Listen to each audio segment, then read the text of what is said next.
Episode 31 to 60 गोली की आवाज सुनकर सब डर गए थे। नैना चिल्लाई, मयंक जी। कुछ पल के लिए तो सन्नाटा छा गया। मयंक ने देखा कि गोली रंजीत ने मयंक पर ही पॉइंट करके चलाई थी, लेकिन मयंक के ठीक सामने नैना आकर खड़ी हो गई थी। एक पल के लिए किसी को कुछ भी समझ ही नहीं आया कि आखिर हुआ क्या है। नैना के पेट पर एक गोली लगी थी और दूसरी गोली उसकी बाह पर लगी थी। मैं ना धीरे धीरे करके अपने होश खोने लगी थी। कुछ देर पहले फ्लैशबैक। नैना कार में बैठी थी और उससे धीरे धीरे करके होश आ रहा था। उसने हल्के से अपनी पलकों को खोला तो देखा कि रंजीत किसी पर गन पॉइंट कर रहा था। उसने ठीक से देखा कि वो किस पर पॉइंट कर रहा है, तो जब उसे दिखा कि वो गन मयंक पर पॉइंट कर रहा है, नैना बुरी तरह से पहले ही डरी हुई थी और यह सब कुछ देखकर वो और भी ज्यादा डर गई थी। ना जाने कितनी ताकत उसमें आ गई और वो मयंक के पास दौड़कर गई और मयंक को धकेल दिया, जिससे मयंक दूसरी तरफ लुढ़क गया और नैना इससे पहले वहां से हट पाती उसे गोली लग चुकी थी। प्रेजेंट टाइम नैना नीचे गिरने ही वाली थी कि मयंक ने उसे अपने हाथों का सहारा दिया और जमीन पर बैठ गया। नैना का सिर उसने अपनी गोद में रख लिया। नैना लंबी लंबी सांसें ले रही थी। नैना ने धीरे से मयंक से कहा, आप ठीक तो है ना? मयंक, हाँ मैं ठीक हूँ। नैना को मयंक का चेहरा धुंधला सा दिखने लगा और धीरे धीरे उसकी आंखें बंद हो गई। मयंक, नैना नैना उठो, नैना आंखें खोलो। लेकिन नैना ने अपनी आंखें नहीं खोली। मयंक पूरी तरह से घबरा गया था। नैना का शरीर पूरी तरह से खून से लथपथ था। मयंक ने आसमान की तरफ देखकर तेजी से चिल्लाया, नैना। मयंक ने गुस्से से रंजीत की ओर देखा और अपने पॉकेट से गन निकालकर अगले ही पर जितनी भी गोलियां उसके गन में थी, वो सारी की सारी रंजीत के शरीर में उतर चुकी थी और वह मर चुका था। ग्लोबल हॉस्पिटल मयंक को अपनी बाहों में उठाकर अंदर आया। Mayank, doctor doctor. तभी वहां पर डॉक्टर आए और उन्होंने नैना को ऑपरेशन थिएटर में शिफ्ट कर दिया। मयंक भी वहां उनके पीछे पीछे चला गया। डॉक्टर, सर आपको बाहर जाना होगा। मयंक, नहीं मैं नहीं जाऊंगा इसे छोड़कर। डॉक्टर ने कुणाल की ओर इशारा किया तो कुणाल मयंक को वहां से ले जाते हुए बोला, सर चले, उन्हें उनका काम करने दे। मयंक मुहां से जाते हुए मुड़ मुड़ कर नैना को देख रहा था। मयंक के गालों पर कुछ आंसू की बूंदें लुढ़क आई। वो उन बूंदों को देखकर काफी ज्यादा हैरान था। मयंक ने अपने मन में कहा, मैं तो कभी किसी के लिए रोया नहीं, फिर ये आंसू क्यों? मैं तो नफरत करता हूं ना उससे, मैं तो चाहता था कि वो मर जाए, फिर मैं क्यों उसके लिए तड़प रहा हूं? कुणाल ने उसके कंधे पर अपना हाथ रखकर बोला, सर आप क्यों नहीं मानते कि आप भाभी से प्यार करते हैं? मयंक, मुझे प्यार नहीं हो सकता है। कुणाल, हाँ ये सच है कि आपको प्यार नहीं हो सकता है। पता है क्यों? क्योंकि आपको प्यार हो चुका है भाभी से। मयंक ने कुणाल को गले लगाकर रोते हुए कहा, वो ठीक तो हो जाएगी ना, मैं उसके बिना नहीं रह सकता। तभी वहां पर एक और शख्स आया और बोला, मुझे मयंक से अकेले में बात करनी है। जब कुणाल ने ये सुना तो वहां से चला गया। मयंक, तुम यहाँ? आरव, हाँ मैं यहाँ। क्या किया है आपने मेरे बहन के साथ? क्या कैसे हुआ है ये सब? हाँ जवाब दो, चुप क्यों हो आप? मयंक, मैं कुछ पूछ रहा हूं आपसे। मयंक, क्या क्या है आपने उसके साथ? मयंक ने ना जाने क्यों आज जो कुछ भी हुआ वो सारी बातें आरव को बता दी। आरव क्यों इतनी नफरत करता है? तू उससे क्या बिगाड़ा है उसने तेरा? तुझे नैना की कसम। उफ़, ये किसकी कसम दे दी? तुझे तो उसके मरने से या जीने से कोई भी फर्क नहीं पड़ता है। क्या फर्क है ना तुझमें और उसमें? तू अपने परिवार के लिए किसी को भी टॉर्चर कर सकता है, और वह पागल लड़की अपने परिवार के लिए या फिर चाहे किसी के लिए भी वो टॉर्चर से सकती है। मयंक ने कहा, बस बहुत हो गया। मयंक भी गुस्से में था, इसलिए उसने कहा, नफरत इसलिए करता हूं क्योंकि उसमें तेरे साथ होटल में एक रात बिताई है। आरव तो उसकी बातें सुनकर मानो सदमे में चला गया हो। मयंक, खामोश क्यों हो? जवाब दो। हाँ, मुंह क्यों बंद हो गया तुम्हारा एकदम से? कोई सबूत है कि तुम दोनों के बीच ऐसा कुछ नहीं हुआ था? जब तुम्हारे पास कुछ नहीं है बोलने को तो चुपचाप यहां से चले जाओ, समझे? ये बोल वो वहां से जाने लगा। आरव, रुको। मयंक, वैसे मुझे मेरी बहन के चरित्र के लिए किसी सबूत की जरूरत नहीं है, लेकिन अगर तुम्हें सबूत की जरूरत है तो वो सबूत मैं तुझे देता हूँ। आरव ने अपना फोन निकाला और मयंक को एक तस्वीर दिखाते हुए बोला, देख मेरी और नैना की सच्चाई। उस तस्वीर में नैना आरव को राखी बांध रही थी। आरव, पता है हम दोनों उस होटल में क्यों गए थे? क्योंकि हमें वहां शूटिंग करना था, कुछ इन्फॉर्मेशन देनी थी। अगर अभी भी भरोसा नहीं हो रहा है तो ये देखो। मयंक तस्वीर देखकर काफी ज्यादा हैरान था क्योंकि उस तस्वीर में आरव और नैना, रजत और वहां के एम्प्लॉय थे और यह वही होटल रूम था जिसमें मयंक ने नैना को देखा था। आरव, अगर तुझे अब भी कोई और सबूत चाहिए तो जाकर रजत अंकल से मिल लेना और पूछ लेना कि सच क्या है। अगर तुझे अब भी भरोसा नहीं है तो मुझे लगता है कि मेरी बहन को मर ही जाना चाहिए। अरे एक बार उसकी मासूमियत को देखकर उसके बारे में सब जानने की कोशिश करना। अरे वो बिल्कुल एक छोटी सी बच्ची की तरह है, झूठ बोलना भी नहीं आता उसे तो। तूने सोच भी कैसे लिया कि वो तेरे साथ फरेब करेगी? अरे एक बार तुझे ये तो सोचना था कि वो तुझसे प्यार ना करती, इस रिश्ते को निभाना ना चाहती तो क्यों तेरे छोड़ जाने के बाद भी वो तेरे नाम का सिंदूर लगाती? क्यों वो तेरे नाम का मंगलसूत्र अपने गले में पहनती? क्यों इतना सब कुछ होने के बाद भी वो तेरी जान को बचाने के लिए अपनी जान को जोखिम में क्यों डालती? तभी अंदर से डॉक्टर आए। आरव, नैना कैसी है, वो ठीक तो है ना? डॉक्टर का चेहरा उदास था। उसने इतना कहा, I am sorry doctor Aarav. Doctor, I am sorry mister Singhania. आपकी वाइफ कोमा में जा चुकी है। हमने गोली निकाल दी है पर अभी कुछ भी नहीं कहा जा सकता है। और उन्होंने अभी कुछ महीनों में पहले ही जब आपका एक्सीडेंट हुआ था तब उन्होंने आपको खून दिया था। मिस्टर राय सिंघानिया, ये बात आप अच्छे से जानते हैं कि जब कोई भी अपनी बॉडी से किसी को भी खून देता है तो उसके खान पान का काफी ख्याल रखना होता है। और इन्हें देखकर ऐसा लगता है कि इन्होंने अपना ख्याल बिल्कुल भी नहीं रखा है। शरीर से बहुत ज्यादा ब्लड है चुका है। बस आप इतना समझ ले कि इन्हें दुआ ही बचा सकती है, बाकी हम अपनी पूरी कोशिश कर रहे हैं। जब डॉक्टर यह बात बता रहे थे तब तक घर के सभी लोग वहां पर पहुंच चुके थे। आरव ने रजत जी से कहा, अंकल क्या आप बता सकते हैं? आप जो मैं पूछूंगा आपसे बिना किसी सवाल जवाब के। रजत जी बेटा, आप बाद में पूछ लेना, मैं आपके सारे सवालों का जवाब दे दूंगा बिना कोई सवाल जवाब किए, लेकिन पहले मुझे ये बताओ मेरी बच्ची कैसी है? आरव अंकल प्लीज, आप जब तक जवाब नहीं देंगे तब तक कोई भी आपको नैना के बारे में नहीं बताएगा। रजत जी, क्या ये सब मेरी बच्ची की जान से बढ़कर है? रजत जी ने एकदम से परेशान होते हुए कहा। आरव ने भी रजत जी को तुरंत जवाब देते हुए कहा, हाँ अंकल, यह उसी के जान से रिलेटेड है। रजत जी पूछो, आरव हमारी लास्ट शूटिंग कहाँ हुई थी अंकल? रजत जी, MRS होटल। आरव, कौन कौन गया था उस होटल के रूम में? रजत जी, नैना, तुम और मैं और कुछ एम्प्लॉय भी गए थे उस रूम में। आरव, रूम के किस साइड में हो रही थी और उस वक्त सब कहाँ थे? रजत जी, विंडो साइड में और सब वही थे। बस तुम दोनों स्क्रिप्ट पढ़ रहे थे सामने सोफे पर बैठकर। लेकिन ये सब हो क्या रहा है? मेरी बच्ची कहाँ है? मयंक डैड, उसे गोली लगी है। राधा माँ? क्या? राधा माँ जो थोड़ी दूर पर खड़ी थी। नैना को गोली लगी है, ये सुनकर उनके कदम लड़खड़ा गए। माही ने उन्हें संभाला। मयंक वहां से चला गया। वो हॉस्पिटल में बस चले जा रहा था, उसे किसी का भी ख्याल नहीं था। मयंक बाहर आया और अपनी कार के पास खड़ा हो गया। उसके कानों में सारी आवाज और बातें गूंज रही थी। यह मत समझना कि मुझे मोहब्बत है तुमसे, और अगर मोहब्बत होगी भी तो सिर्फ तुम्हारे जिस्म से। कितनी कीमत है तुम्हारी? मैं कोई भी ऐसी वैसी लड़की नहीं हूं जैसा आप समझते हैं मुझे। कितनी बार कहा है हमने आपसे कि वो हमारे भाई जैसे हैं। मेरी इस हालत की वजह तुम हो, सिर्फ तुम हो, सिर्फ तुम। मिस्टर सिंघानिया, जब आपका एक्सीडेंट हुआ था तो तब आपको आपकी वाइफ ने अपना खून दिया था। नैना का वॉच स्टोर रूम में गिड़गिड़ाना सब कुछ उसे याद आ रहा था। वो बारिश में ये सब कुछ सोचते हुए भीग रहा था। कुणाल बॉस, आप यहाँ क्या कर रहे हैं? बहुत जल्द तेज बारिश होने वाली है, आप चले अंदर। आप सुन रहे हैं ना मैं क्या कह रहा हूँ आपसे? मयंक, वो मेरे साथ ऐसा क्यों कर रही थी जबकि मैंने उसके साथ जानवरों से भी बदतर सुलूक किया और वो सब कुछ चुपचाप सब कुछ सहती चली गई। तुम्हें पता है कुणाल, डॉक्टर ने क्या कहा कि जब मेरा एक्सीडेंट हुआ था तब नैना ने मुझे खून दिया था। मैंने नैना पर हाथ उठा दिया, फिर भी उसने अपनी जान जोखिम में डालकर मेरी जान बचाई। मयंक में कुणाल के गले लग गया और रोते हुए कहा, वो बस जाएगी ना, मैं उसके बिना नहीं जी सकता। वो इस रिश्ते में अगर नहीं रहना चाहती तो मैं उसे आज़ाद कर दूंगा और उसे से हमेशा के लिए, बस वह ठीक हो जाए। कुणाल बॉस, आप उन्हें आज़ाद करने का बिल्कुल भी नहीं सोचेंगे। अगर खुद भाभी चाहे तब भी नहीं। उनकी खुशी आपके साथ है, केवल आपके साथ। जो मुस्कुराहट उनके चेहरे की चली गई है उसे आप वापस लाएंगे। मयंक, मैं कुछ करूंगा, बस वह ठीक हो जाए। मैं हर वक्त उसे आरव को मारने की वार्निंग देता था, आज पता चला कि किसी को खो देने का डर क्या होता है। कुणाल भाई अंदर चले। मयंक और कुणाल अंदर आए तो उन्होंने देखा कि आरव अभी भी उन्हें ही घूर रहा था। आरव ने मयंक का हाथ पकड़ा और अपने साथ ले जाने लगा। आरव ने मयंक को नैना को दिखाया, जिसे वेंटिलेटर सपोर्ट दिया गया था और ऑक्सीजन मास्क लगाया हुआ था। आरव यही चाहता था ना तू कि वो खामोश रहे, जिंदा लाश बन जाए, तो देख वो खामोश हो गई। तू चाहता था ना कि वो किसी से ना मिले ना बात करे, तो देख हो गई ना वो खामोश। मुझे मेरी बहन सही सलामत चाहिए, और अगर उसे दोबारा टॉर्चर करने का प्लान है तो मुझे भी बता देना, मैं उसे पॉइजन का इंजेक्शन दे दूंगा। तुम उठो ही आरव, तुम जैसे इंसान को मैंने कितनी इज्जत दी थी, लेकिन तुमने किया क्या? तुम्हारे साथ रहने से अच्छा है कि मेरी बहन मौत के मुंह में चली जाए। कम से कम अब तो उसे कुछ सहना नहीं पड़ेगा।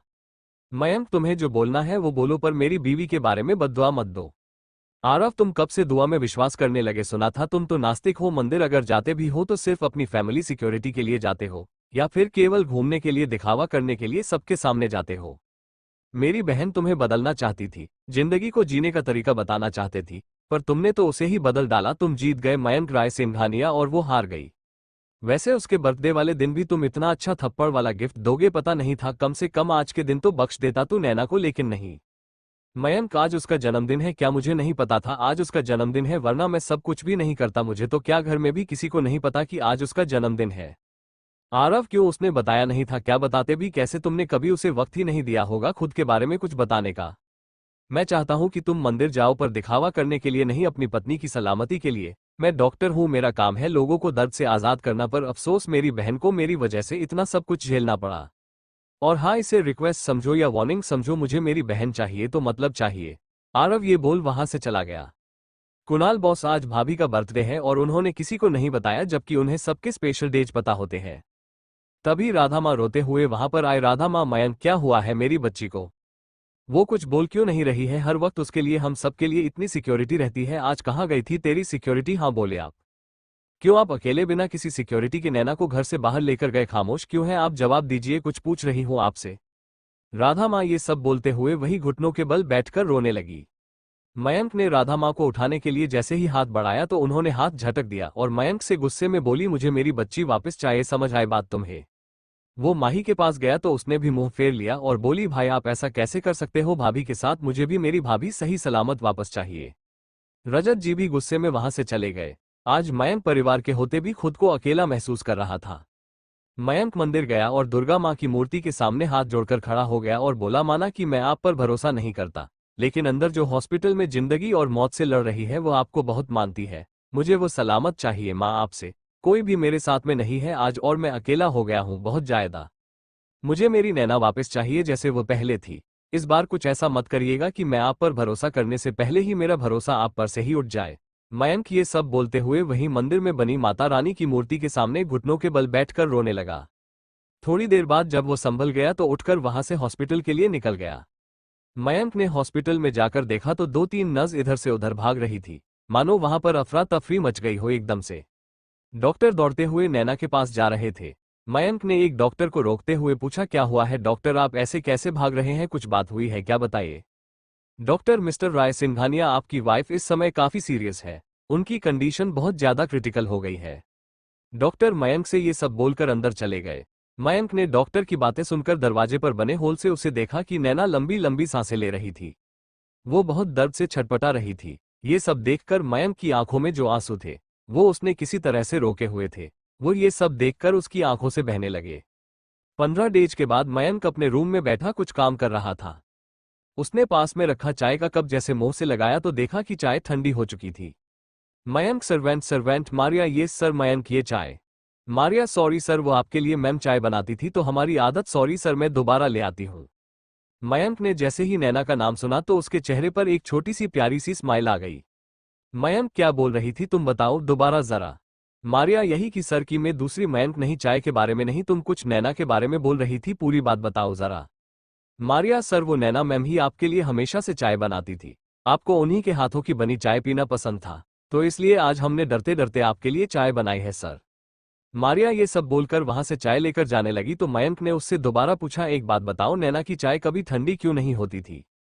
मेरा कहने का मतलब ये है कि मैं चाय जितने भी देर में ही पीता था वो गर्म क्यों रहती थी? कोई जादू है क्या? मारिया ने मुस्कुराकर कहा, नो सर, आप काम में इतना ज्यादा बिजी रहते थे तो आपको दी हुई चाय कब ठंडी हो जाए आपको कुछ भी पता नहीं चलता था। लेकिन मैम आपकी चाय को बदला करती थी, कई बार तो आप इतने बिजी रहते थे कि मैम को वही चाय 10 बार बदलनी पड़ती थी। मारिया ये सब बोलकर वहां से चली गई। आज मारिया की आंखों में भी आंसू थे नैना के बारे में सोचकर। मयंक जैसे ही सबके साथ नाश्ता करने के लिए डाइनिंग टेबल के पास गया तो राधा माँ, रजत पापा, माही दादी एंड दादाजी भी वहां से उठकर जाने लगी।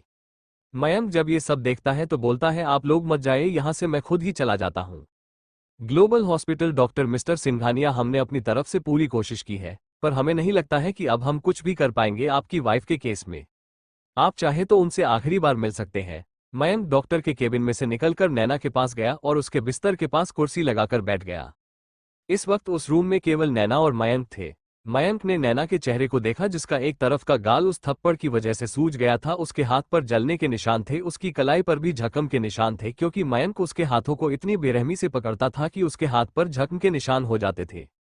मयंक ने नैना की उंगली को देखा जिस पर झक्कम बना हुआ था। उसकी उंगली में मयंक के नाम की अंगूठी थी।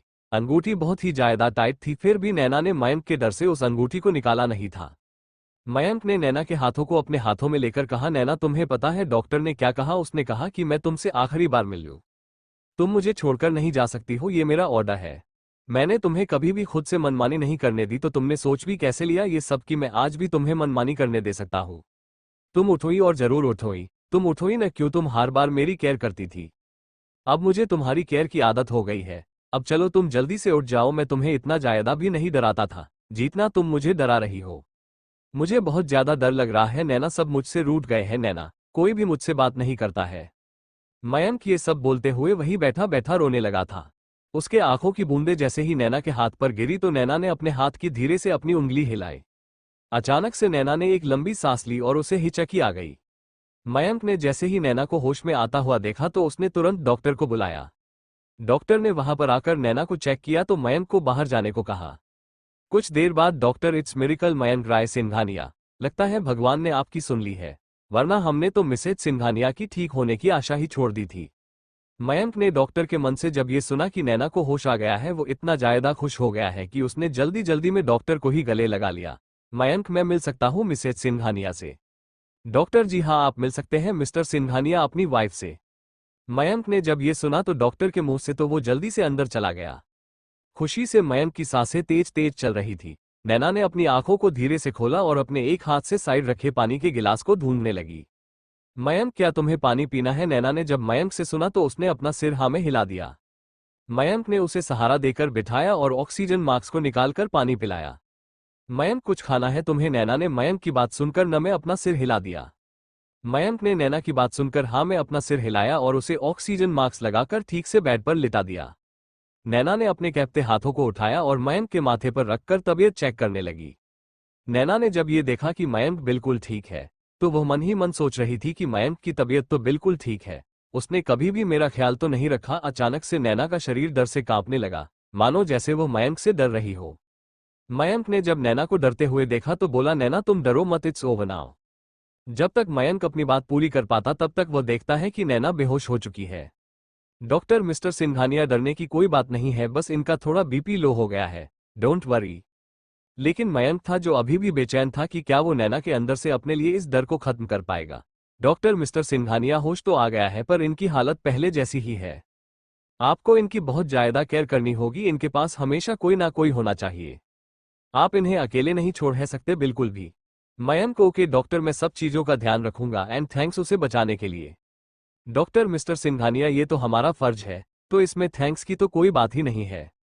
और कुछ बात और भी है जिसका आपको ध्यान रखना होगा, जैसे इन्हें ठंड न लगने पाए और जंक फूड अवॉइड करना होगा, और हाँ, जितना हो सके इतना ज्यादा इन्हें खुश रखे, एक पल के लिए भी अकेला नहीं छोड़ना है, ज्यादा सोचने ना दे इन्हें। ऐसी और भी कुछ बातें हैं जिसका आपको ध्यान रखना होगा। मुझे ऐसा लगता है उस घटना का उनके माइंड पर उस बात का बहुत ज्यादा गहरा असर पड़ा है। ऐसा लगता है कि इनके अंदर की जीने की इच्छा ही खत्म हो चुकी है। एनीवे, इनकी दवा में नींद की दवा भी है जिससे ज्यादा से ज्यादा समय सोई रहेंगी और ज्यादा सोचेंगे भी नहीं। कुछ देर बाद कुणाल गाड़ी चला रहा था और बीच में नैना और मयंक बैठे हुए थे। नैन एक तरफ सिमटकर बच्चों की तरह सो रही थी और मयंक जाते वक्त बस उसे ही निहारे जा रहा था। थोड़ी देर में तीनों घर पहुंच गए थे। घर में सबको पहले से ही कुणाल ने उनके आने के बारे में बता दिया था। आज एमआर मैंशन को बहुत अच्छे से सजाया गया था। नैना ने धीरे से अपनी पलकों को खोला तो देखा कि वो घर आ चुकी है। नैना ने धीरे से गाड़ी का दरवाजे को खोला और नीचे उतरने लगी, तभी उसके पैर लड़खड़ा गए तो मयंक ने उसे संभाल लिया। मयंक, इतनी जल्दी है अंदर जाने की? मैं आ रहा था ना, अभी गिर गई होती तो। मयंक ने ये सब बोलते हुए नैना को अपनी गोद में उठा लिया था। नैना ने जब चारों ओर देखा तो सब उनकी ओर ही देख रहे थे। नैना थोड़ी शर्मा भी रही थी और उसे अजीब ही लग रहा था ऐसे मयंक की बाहों में रहना, वो भी सबके सामने। नैना ने जैसे ही मयंक की आंखों में देखा तो वो फिर से सहम गई। मयंक उसके शरीर में कंपन को महसूस कर सकता था। वो दोनों अंदर आ गए। दादी माँ ने उन दोनों की आरती उतारकर चंदन लगाया और उन दोनों के ऊपर फूल फेंकते हुए बोली, भगवान का लाख लाख शुक्र है कि हमारी बच्ची ठीक हो गई है। तुम दोनों की जोड़ी भगवान सदा ऐसे ही बनाए रखे। मयंक आरती होने के बाद नैना को लेकर अंदर आया। आज यही सही मायने में नैना ने मयंक के साथ में गृह प्रवेश किया था। मयंक नैना को रूम में लेकर गया और बिस्तर पर लेटा दिया।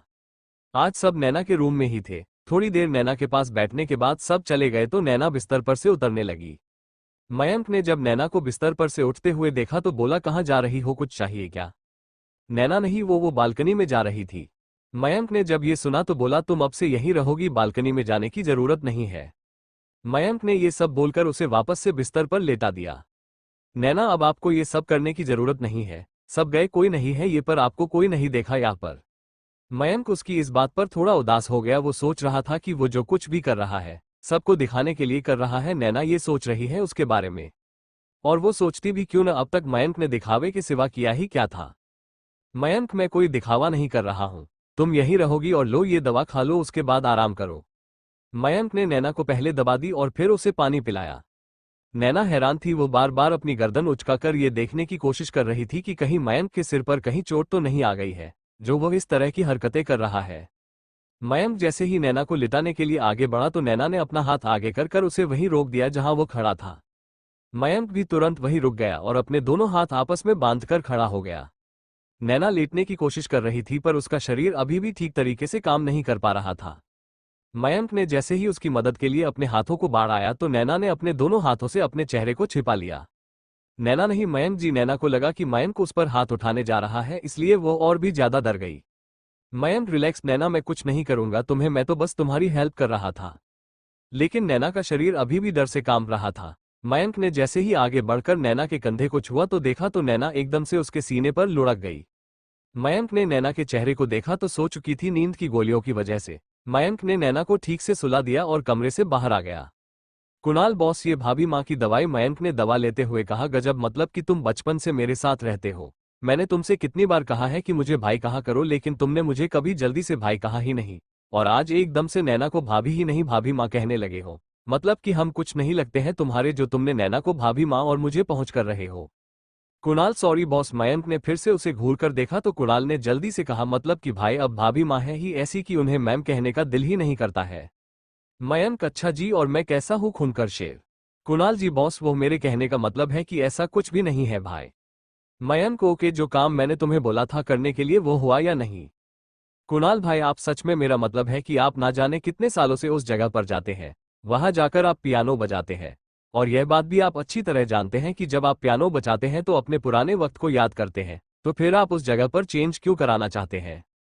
मयंक, हाँ, पुरानी बातों को याद नहीं करना चाहता मैं, बल्कि नई यादें बनाना चाहता हूँ अपनी नैना के साथ। तुम एक काम करो, उस जगह को इंडोर गार्डन का लुक दे दो, और यह बात याद रखना कि वहाँ की हर चीज कलरफुल होनी चाहिए।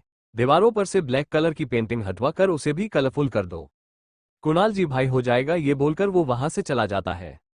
नैना सोई हुई थी कि उसे वो सारी चीजें, टॉर्चर और सब कुछ, अमन का खून से लथपथ शरीर, मयंक की गुस्से भरी आंखें, रमन और रंजीत की बातें, रमन की बदतमीजी, सब कुछ याद आने लगी। वो ये सब सोच ही रही थी कि नींद में जोर जोर से रोने भी लगी। मयंक नैना की आवाज सुनकर दौड़ता हुआ आया। उसने देखा कि नैना बेड से नीचे गिर गई थी और लंबी लंबी सांसें ले रही थी। उसका शरीर डर से कांप रहा था। वो नींद में रोते हुए बड़बड़ा रही थी, हमें छोड़ दे, जाने दे हमें। मयंक ने जल्दी से आकर नैना को अपनी बाहों में उठाकर बिस्तर पर लिटाया और उसके माथे को चलाने लगा जिससे वो शांत हो जाए। नैना ने नींद में ही मयंक का हाथ कसकर पकड़ लिया था। उसके शरीर की कंपन को और डर को मयंक महसूस कर पा रहा था। मयंक नैना को शांत करने के लिए बोलता है, नैना कुछ नहीं होगा तुम्हें, मैं हूं ना साथ तुम्हारे। मयंक नैना के इस डर को मिटाना चाहता था। मयंक, इसे मुझसे डरने के सिवा और कुछ नहीं आता है क्या? इतना ज्यादा डरावना हूं क्या मैं? मयंक, डोंट वरी नैना, मैं कुछ नहीं करूंगा तुम्हें, तुम सिर्फ बिल्कुल सेफ। नैना का शरीर बिल्कुल पसीने से भीगा हुआ था। सुबह का वक्त। मयंक उठा तो देखा नैना बिस्तर पर नहीं थी। मयंक, नैना, नैना। मयंक ने बाथरूम से शावर की आवाज को सुना तो बाथरूम के पास जाकर दरवाजे को खटखटाने लगा।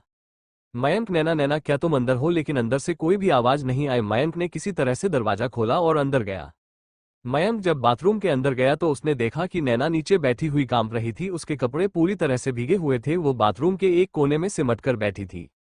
मयंक, नैना, तुम यहाँ कैसे आए और यहाँ पर तुम क्या कर रही हो? मयंक ने जल्दी से शावर को बंद किया और नैना को अपनी बाहों में उठा लिया और बेड पर बिठा दिया। मयंक, क्या जरूरत थी तुम्हें बाथरूम में जाने की? लेकिन नैना तो बस शून्य में ही देख रही थी उसे, पर मयंक की कोई भी आवाज का असर नहीं हो रहा था। मयंक ने उसे झंझोर कहा, नैना मैं कुछ पूछ रहा हूं, तुमसे जवाब दो, और यह क्या हालत बनाकर रखी है? नैना के पेट में लगी पट्टी और हाथों में लगा प्लास्टर पूरी तरह से भीग चुका था। मयंक जल्दी से तौलिया लेकर आया और नैना के बालों को रगड़कर पूछने लगा। मयंक जब नैना के बालों को पूछ रहा था तो नैना अचानक से लंबी लंबी सांसें लेने लगी और उसका शरीर दर्द से तड़पने लगा और वो छटपटाने लगी। मयंक ने जब नैना को ऐसे देखा तो उसने जल्दी से डॉक्टर को फोन किया। कुछ देर बाद, डॉक्टर, मिस्टर सिंघानिया, हमने आपसे कहा था कि इन्हें ठंड ना लग पाए, लेकिन शरीर के भीगने की वजह से इन्हें ठंड लग रही है और तबीयत भी इसी वजह से खराब हुई है। इनको सांस लेने में दिक्कत की वजह से मैंने इन्हें ऑक्सीजन मास्क लगा दिया है। लेकिन आप मेक श्योर कि आप इनका ख्याल ठीक से रखें। मयंक शांत था। कुणाल ने मयंक को शांत देखा तो डॉक्टर से बात करने के बाद उन्हें बाहर छोड़ने के लिए चला गया। मयंक, क्यों किया मैंने तुम्हारे साथ ऐसा? तुम सब कुछ सहते हुए चली गई। बहुत गलत किया है ना मैंने तुम्हारे साथ। मैंने ही तुम्हारी खुशी छीनी है और अब मैं ही तुम्हें हंसना सिखाऊंगा क्योंकि तुम खुद को तकलीफ दे रही हो। गुनेगार तो मैं हूं ना, तो मुझे सजा दो, इस तरह खुद को नहीं।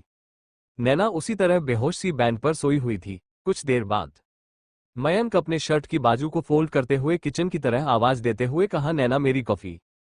दादू, नैना बेटा मेरा चश्मा नहीं मिल रहा है, आपको पता है कहाँ रखा है?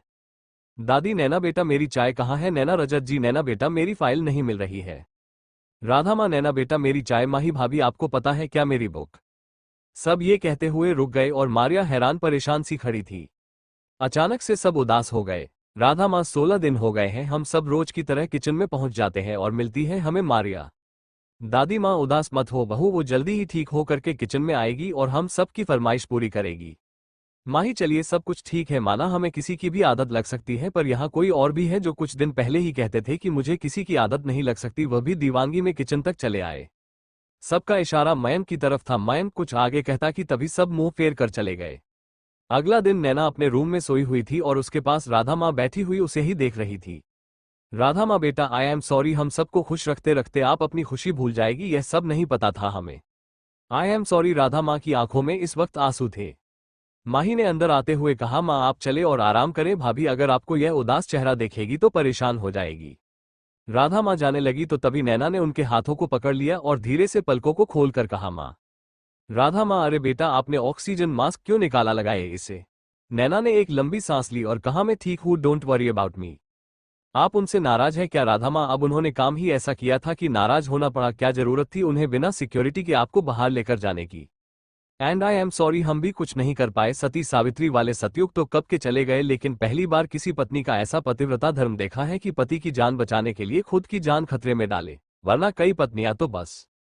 नैना, हर कोई एक जैसा तो नहीं होता है ना, मैंने तो कुछ भी नहीं किया, और रही बात सॉरी की तो आप सबको सॉरी मुझे नहीं उन्हें बोलना चाहिए।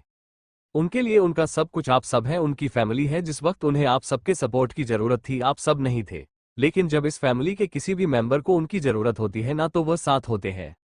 माँ, उन्होंने अपने अतीत में बहुत कुछ सहा है और बहुत कुछ खोया है और अब उनके पास जो कुछ भी है वह आप सब है।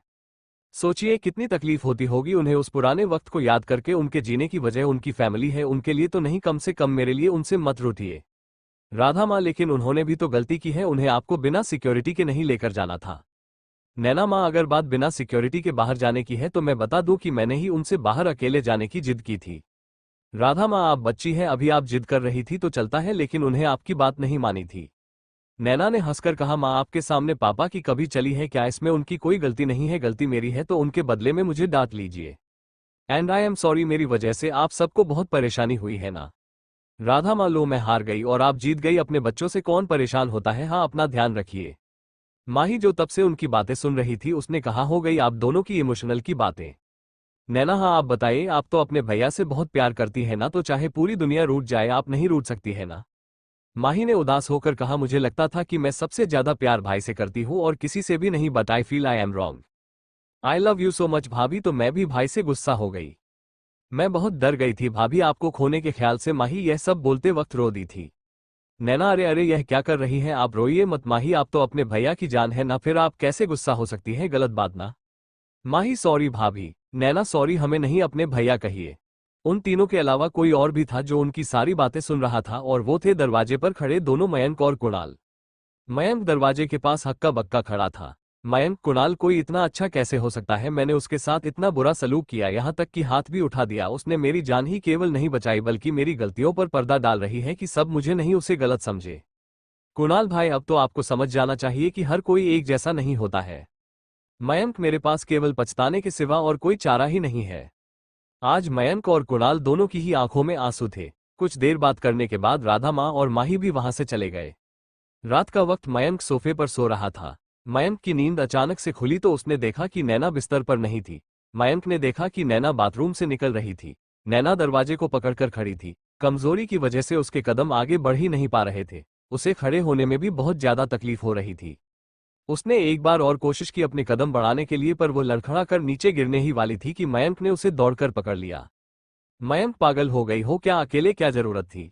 तुम्हें अकेले वॉशरूम में जाने की तुम्हें जरूरत क्या थी? अभी कुछ हो जाता तो मुझे बुला लिया होता। नैना दर्द से तड़प उठी थी।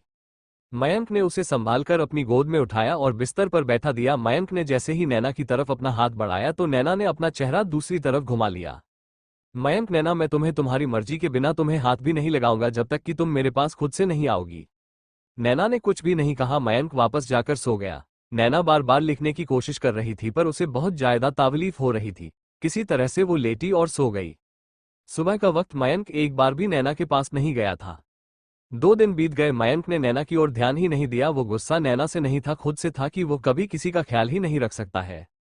मयंक ऑफिस में कुछ काम कर रहा था कि तभी उसे एक कॉल आया। मयंक में कॉल रिसीव किया तो उधर से माही की घबराई हुई आवाज आई, भैया भैया जल्दी से घर आ जाए, भाभी की तबीयत बहुत ज्यादा खराब हो गई है। मयंक ने जब ये सब सुना तो तुरंत ही ऑफिस से निकल गया। कुणाल, क्या हुआ भाई? मयंक, कुणाल, नैना की तबीयत बहुत ज्यादा खराब हो गई है। मयंक और कुणाल तुरंत ही दोनों घर के लिए निकल गए। नैना, आपको उन्हें इस तरह नहीं बुलाना था, वो इतनी जल्दी नहीं। नैना कहते कहते अचानक से रुक गई। मयंक और कुणाल हाफते हुए दरवाजे पर खड़े थे। माही सरप्राइज, सभी अचानक से बोलने लगे, happy birthday to you, happy birthday to you. Mayank ने देखा कि मैं नैना बिस्तर पर बैठी हुई मुस्कुरा रही थी। दोनों ने जब नैना को ठीक देखा तो उनके जान में जान आए। रूम को बहुत अच्छे से सजाया गया था। मयंक में गुस्सा होकर कहा, ऐसे कोई बुलाता है क्या? पता है हम दोनों कितना ज्यादा डर गए थे। माही भी इस तरह मयंक के कहने से डर गई थी और नैना का भी हाल बुरा हो गया था। फिर अचानक से मयंक ने हंसते हुए कहा, थैंक्स एवरीबॉडी, इतना अच्छा सरप्राइज देने के लिए। उसकी इस बात पर सबके चेहरे पर स्माइल आ गई थी। दादी, मुझे लगा कि तुम गुस्सा हो गया है, वरना मेरी नैना की सारी मेहनत खराब हो जाती। बेचारी ने बिस्तर पर बैठे बैठे ही सारी तैयारी की है। मयंक ने जब दादी से यह सुना तो नैना की ओर देखा। नैना दूसरी ओर देखने लगी। मयंक ने केक काटा और सबको खिलाया और बड़ों के पैर छुए। नैना बिस्तर पर बैठी सबके चेहरे की स्माइल को गौर से देख रही थी। सब बहुत खुश थे और हैरानी की बात थी कि मयंक भी आज बहुत ज्यादा खुश था। सब नैना के पास आकर खड़े हो गए और एक दूसरा केक लाकर रख दिया। नैना केक को देखकर बहुत ज्यादा हैरान थी। वो केक मयंक ने नैना के लिए मंगवाया था। मयंक, तुम्हारा बर्थडे था, तुमने बताया नहीं था, तो सोचा तुम्हारे लिए भी एक बर्थडे केक ले आऊं। माही भैया, पर आप तो अभी अभी आए हैं ना। मयंक, यहाँ आया तो देखा कि आप सब ने हमारे लिए सरप्राइज रखा है, तो हमारा भी कुछ फर्ज बनता है, क्यों कुणाल? कुणाल जी भाई। नैना हैरानी से मयंक के चेहरे की ओर देख रही थी कि उसकी आंखों में आंसू थे। मयंक ने नैना की तरफ देखा तो नैना की आंखों में रुके हुए आंसू बहने लगे। नैना को भी कुछ समझ नहीं आ रहा था। नैना ने भी केक कट किया और सबको खिलाया, बड़ों का आशीर्वाद भी लिया। माही भाभी, आपने भैया को केक ही नहीं खिलाया। राधा माँ, बेटा आप गुस्सा हो क्या इनसे? नैना, नहीं माँ, रजत पापा तो खिलाए। नैना की हिम्मत नहीं हो रही थी। नैना ने अपने कांपते हाथों से मयंक की तरफ बढ़ा दिया। मयंक ने भी केक खा लिया। कुणाल अकेले खड़ा था। नैना, कुणाल जी आप वहां क्यों खड़े हैं? यहाँ आइए। कुणाल उसके पास गया। नैना ने कुणाल को केक खिलाया। कुणाल ने भी नैना को थोड़ा सा केक खिलाया। कुणाल के आंखें भर आई थी। उसने धीरे से कहा, आई एम सॉरी भाभी। नैना, क्यों? कुणाल, आप जानती हैं क्यों? नैना, छोड़िए, ज्यादा नहीं सोचते। सब जब चले गए तो कमरे में केवल मयंक और नैना थे। मयंक, क्या जरूरत थी तुम्हें ये सब करने की? तुम्हें आराम करना चाहिए था। नैना, बस सबके चेहरे पर स्माइल देखनी थी। नैना ये बोलकर खड़ी होने लगी तो मयंक उसे सहारा देने लगा। नैना, आपने कहा था कि आप मेरे पास नहीं आएंगे। मयंक, तुम्हारे लिए तो मैं कुछ भी कर सकता हूं, फिर तो यह महज एक लफ्ज थे। मैं तुमसे दूर कहीं नहीं जाने वाला। नैना, बस करें, क्यों कर रहे हैं आप ऐसा? क्या ये भी कोई साजिश है क्या, और कोई भी तकलीफ देनी है? मुझे समझ नहीं आ रहा कि आप इतने प्यार से तो कभी बात नहीं करते थे, तो फिर अब क्यों? बहुत दिनों से जानना चाहती हूँ कि क्यों कर रहे हैं आप ऐसा। मैं तो एक कैरेक्टरलेस लड़की हूं ना, फिर क्यों? ये सारे सवाल नैना के गले तक आते आते रुक गए जब उसने मयंक की आंखों में देखा। उसे अभी भी मयंक की आंखों में खुद के लिए नफरत दिख रही थी। नैना की आंखों से एकदम से आंसू निकल पड़े। मयंक, अरे यार, फिर से रोना? तुम्हें रोने के सिवा और कुछ नहीं आता है क्या? मयंक ने जैसे नैना की ओर अपना हाथ बढ़ाया उसकी हेल्प करने के लिए, तो नैना फिर से 2 कदम पीछे हो गई।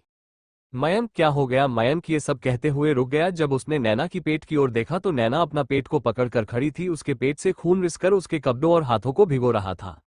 मयंक, नैना क्या हुआ तुम्हें? नैना ने दर्द से अपनी आंखें बंद कर ली और अपने पेट को कसकर पकड़कर नीचे बैठ गई। मयंक ने तुरंत फोन पर नंबर डायल किया। मयंक, हेलो कुणाल, नीचे गाड़ी रेडी करो तुरंत। मयंक ने उधर की आवाज सुने बगैर फोन काट दिया। मयंक जैसे ही नैना को अपनी बाहों में उठाने के लिए बढ़ा तो नैना उससे दूर होने लगी। नैना, मैं अपना ख्याल खुद रख सकती हूँ। आपने कहा था ना कि आप हमसे दूर।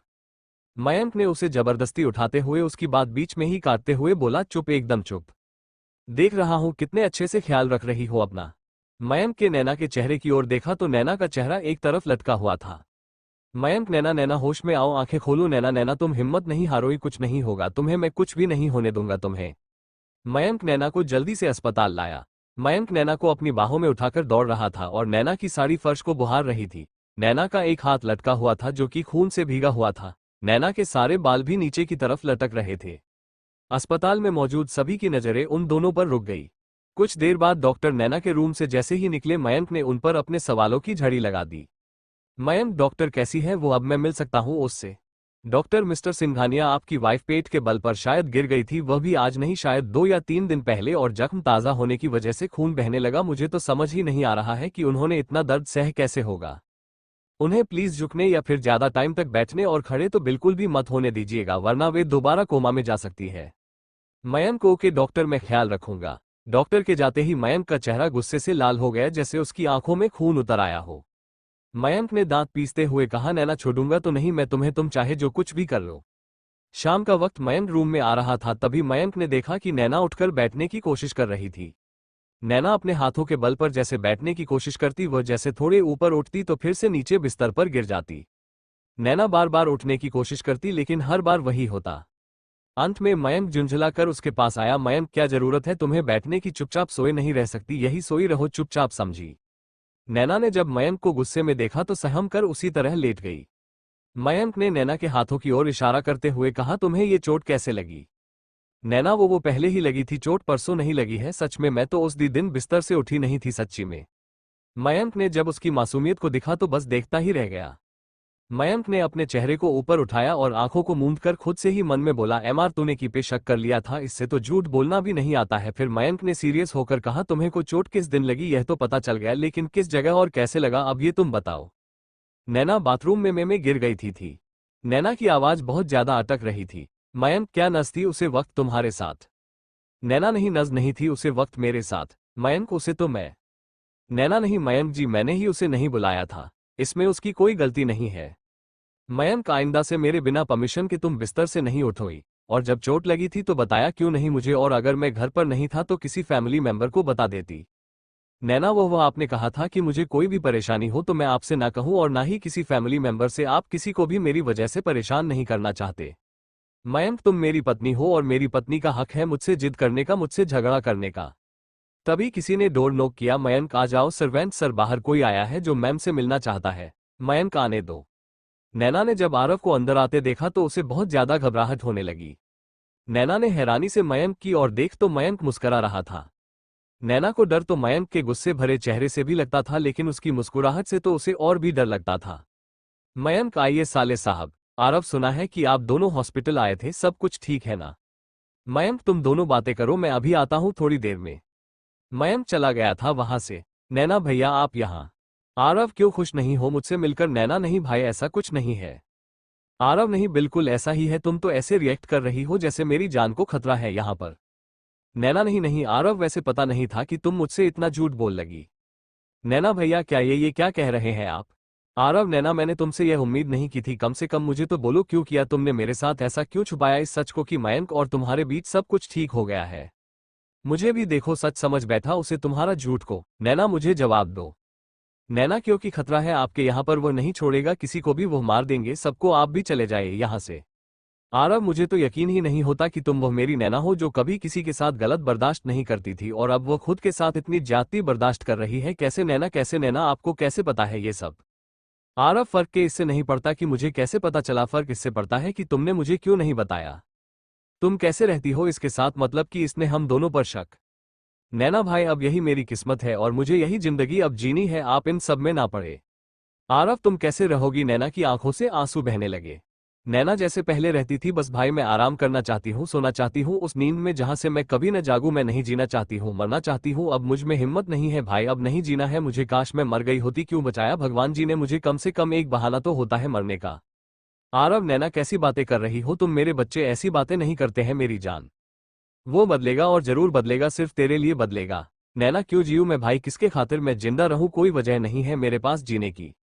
आरव, नैना देखी है मैंने उसके आंखों में आपके लिए तड़प, वह प्यार करेगा, आपसे बहुत प्यार करेगा, मेरा विश्वास है। वह आपको जिंदगी का मतलब फिर से सिखाएगा, जिंदगी जीना सिखाएगी। रोते नहीं है आप तो मेरी स्ट्रांग बहन हो, चलो अब चुपचाप आंसू पूछो। मयंक बाहर खड़ा था, उसने उन दोनों की सारी बातें सुन ली। मयंक जैसे ही कमरे में पहुंचा, नैना जल्दी से अपने आंसू पहुंचने लगी। आरव, चलता हूं, ख्याल रखना अपना। नैना बस थोड़ा सा मुस्कुरा दी। आरव के जाने के बाद नैना के पास गया, मयंक आया। मयंक रो रही थी। नैना ने ना में सिर हिला दिया। मयंक ने मुस्कुराकर नैना का हाथ अपने हाथ में लेकर कहा, I am sorry Naina, 1000 bar lakh bar sorry. जितनी बार बोलूं कम है, but I am really sorry. मैंने तुम पर शक किया, इतना कुछ किया तुम्हारे साथ, उस दिन तुम पर हाथ उठाया और न जाने क्या क्या किया तुम्हारे साथ नैना, लेकिन मैं तुम्हारे बगैर नहीं रह सकता हूं। प्लीज मुझे एक मौका दो अपने प्यार को साबित करने का। काश मैं तुम्हारे बारे में थोड़ा और जानने की कोशिश की होती। मैंने उस दिन जो कुछ भी देखा उसे पर विश्वास किया। नैना के हाथ कांप रहे थे। नैना को कोई बात नहीं। मयंक ने हैरान होते हुए कहा, नैना तुम्हारी कोई शिकायत नहीं है। नैना, शिकायत तो अपनों से होती है, और मेरी कौन सी जिद होगी जिसके सांसों पर भी किसी और का हक हो, जिसे कुछ कहने की भी इजाजत ना हो। नैना की आवाज मयंक की मौजूदगी में लड़खड़ा रही थी। मयंक, नैना अब बस मैं तुम्हारे साथ उसी तरह से बिल्कुल भी नहीं पेश आऊंगा। नैना, मुझे आराम करना है। नैना ये बोलकर सो गई। सुबह का वक्त नैना कमरे में सोई हुई थी। नैना ने अपनी आंखों को खोल तो उसके ठीक सामने अमन का चेहरा पाया। नैना हड़बड़ा गई। अमन, अरे संभल कर, तुम तो ऐसे डर रही हो जैसे मुझे नहीं कोई भूत या फिर अपने उसे सन की पति को देख लिया हो। नैना ने देखा कि अमन की हड्डियां टूटी हुई थी, नाक पर बैंडेज लगा था, माथे पर पट्टी बंधी हुई थी। नैना, तुम यहां पर क्या कर रहे हो? अमन, पागलपंती, अरे मैं नहीं, तुम्हारा सन की पति कर रहा है। अरे घर पर आराम से पड़ा था, सबसे झूठ बोलकर एक्सीडेंट हुआ है, और यह मेरे घर पर आकर कह रहा है कि इसने मेरी हड्डियां तोड़ी है। अब जो बच्ची खुची है घर वाले तोड़ देंगे। आरव, लेकिन क्या धूल कर लाया है? पता है कि यह तुम्हारा फेवरेट दुपट्टा है, और फिर तुम्हारे आंचल पर अपने खून का दाग कैसे लगा रहने देता। नैना, आई एम सॉरी, मेरी वजह से तुम्हें इतना सफर करना पड़ा। अमन, मुझे तो इतना पता चल गया था कि तुम इस सनकी की पत्नी हो, पर यह इतना सनकी होगा मुझे ये पता नहीं था। कुछ देर बात करने के बाद अमन रूम से बाहर निकल आया तो सामने उसको मयंक मिल गया। आरव, देखो मेरी नैना का अच्छे से ख्याल रखना। मयंक ने एक तिरछी सी स्माइल के साथ कहा, मेरी नैना को अपनी नैना खाने की भूल तो कभी मत करना, वह भी खासकर मेरे सामने। जब तुझे अपनी वाली मिल गई है तो उसे मेरी बोल, मेरी वाली के पीछे क्यों पड़ा है? मयंक ने अमन के कंधे पर हाथ रखकर धीरे से उसकी गर्दन को मरोड़ते हुए कहा, वरना तेरी बाकी की हड्डियां भी तोड़ दूंगा। बदला हूं तो केवल अपनी पत्नी के लिए, तेरे लिए नहीं समझा। अमन ने मुश्किल से हंसते हुए कहा, अरे आप तो बुरा मान गए, चलता हूं। मयंक, गुड। मयंक पार्क में अकेला बैठा था। तभी उसे दो लोगों की आवाज सुनाई दी। एक औरत अपनी पति से कह रही होती है, कितनी बार कहा है तुमसे कहीं घुमा दिया करो, कम से कम महीने में 4 बार तो शॉपिंग कर दिया करो, लेकिन नहीं, कम से फुर्सत मिले तब ना इनको। आदमी, अभी पिछले हफ्ते तो लेकर गया था तुम्हें मैं। औरत, बस करो, जो बात ही नहीं करनी तुमसे। ये सब बोलकर वो औरत वहां से चली गई। मयंक उनकी नोकझोंक को देखकर मुस्कुरा रहा था। आदमी, अरे भाई तुम कुंवारे हो क्या? मयंक, नहीं। आदमी, तो ये बताओ तुम्हारी बीवी कैसी है? ऐसी ही होगी, बड़बोली, डिमांड करने वाली। मयंक, नहीं, खामोश रहने वाली है। आदमी, बड़ी अच्छी किस्मत है फिर आपकी, वरना मेरी वाली को ही देख लो। वैसे अगर बीवी या शिकायत ना करे तो भी परेशान होने वाली बात है। मयंक, क्यों? आदमी, कई बार ना इनको इनकी खामोशी बकबक से ज्यादा परेशान कर देती है।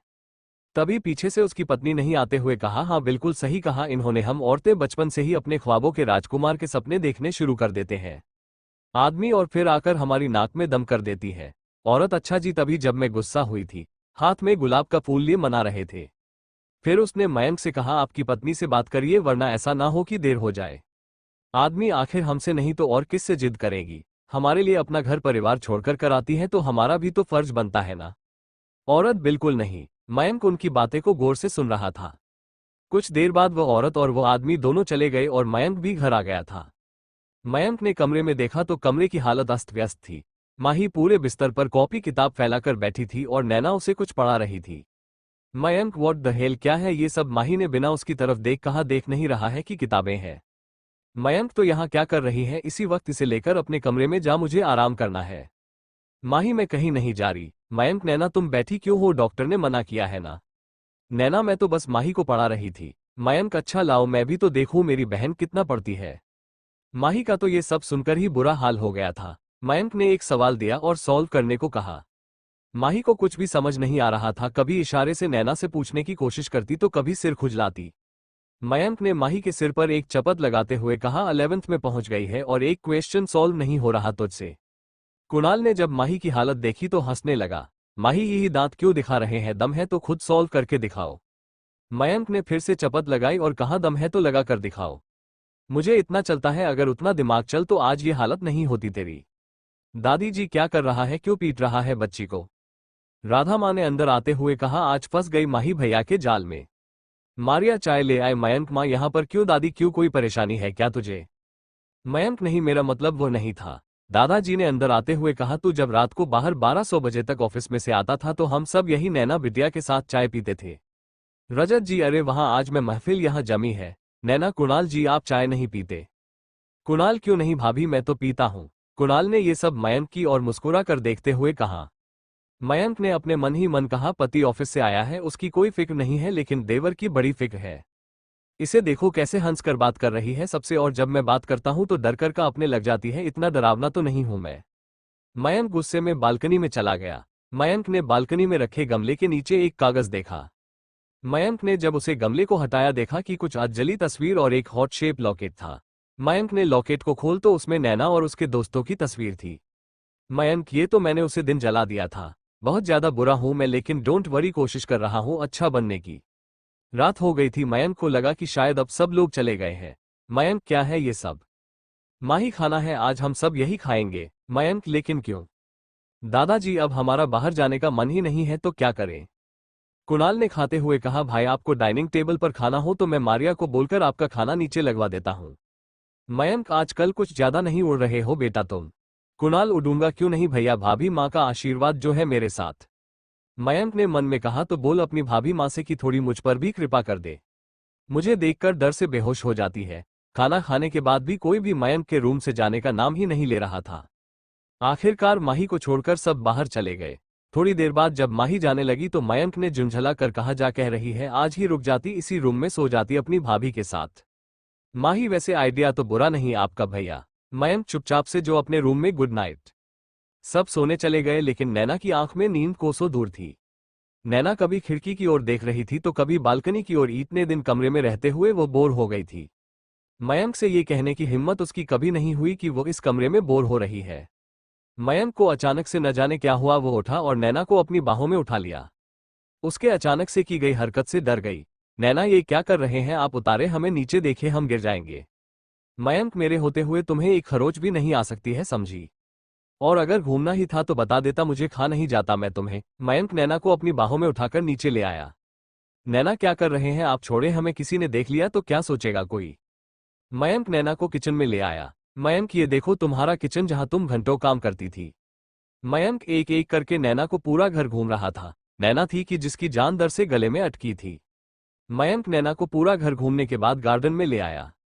नैना अपने मन में कहती है, इनका क्या भरोसा, 2 मिनट में इतने अच्छे हो जाते हैं कि लगता है इनके जैसा इंसान कोई हो ही नहीं सकता, और अगले ही पर ऐसे हो जाते हैं कि लगता है अब कोई भी नहीं बचेगा उनके गुस्से से। मयंक ने नैना को खामोश देखकर कहा, तुम इतना ज्यादा चुप क्यों हो?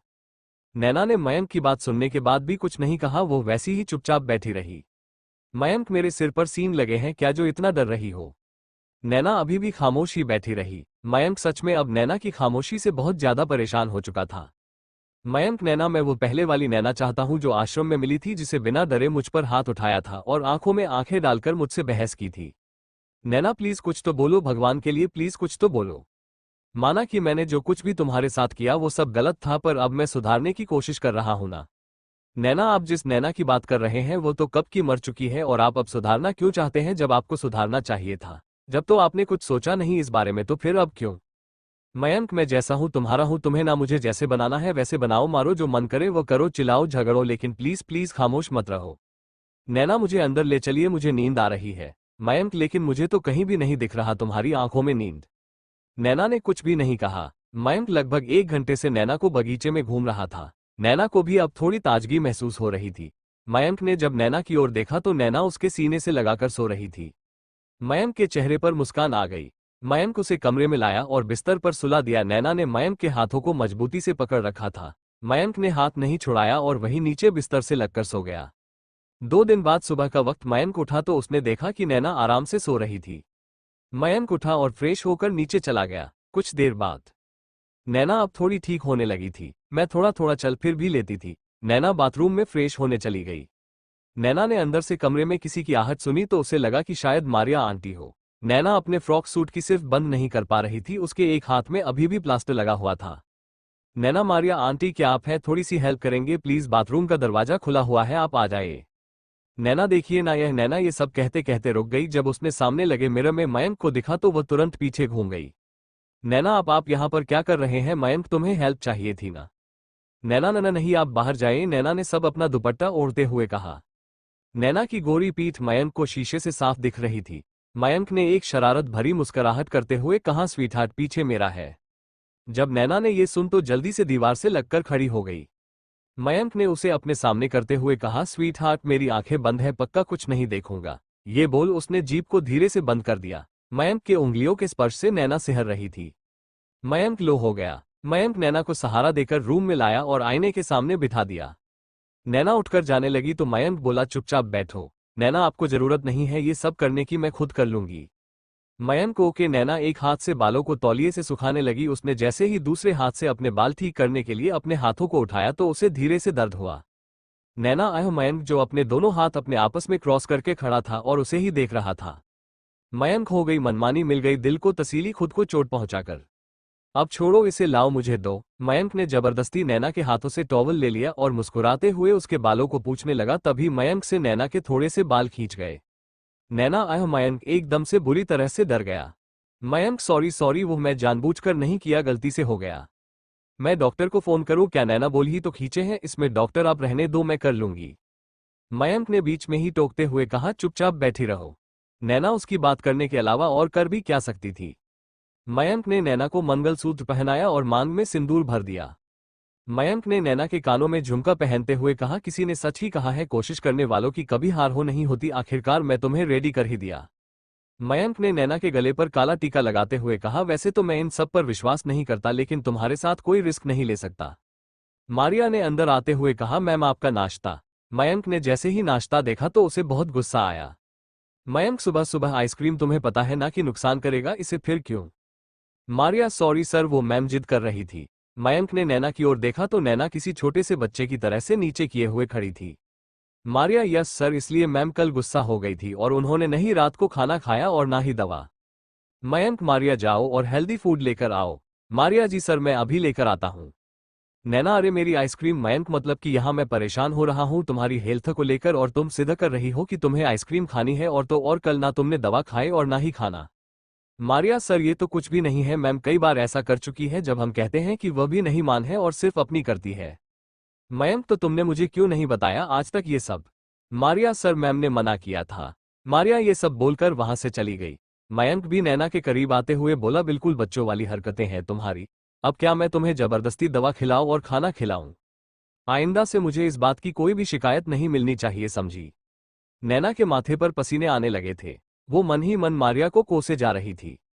दोपहर का वक्त, नैना अपने रूम में आराम कर रही थी। तभी कुछ सर्वेंट आए और रूम में एक लंबी सी स्क्रीन सेट करके चले गए। नैना के कानों में कुछ बच्चों की आवाज आई तो नैना की नींद खुल गई।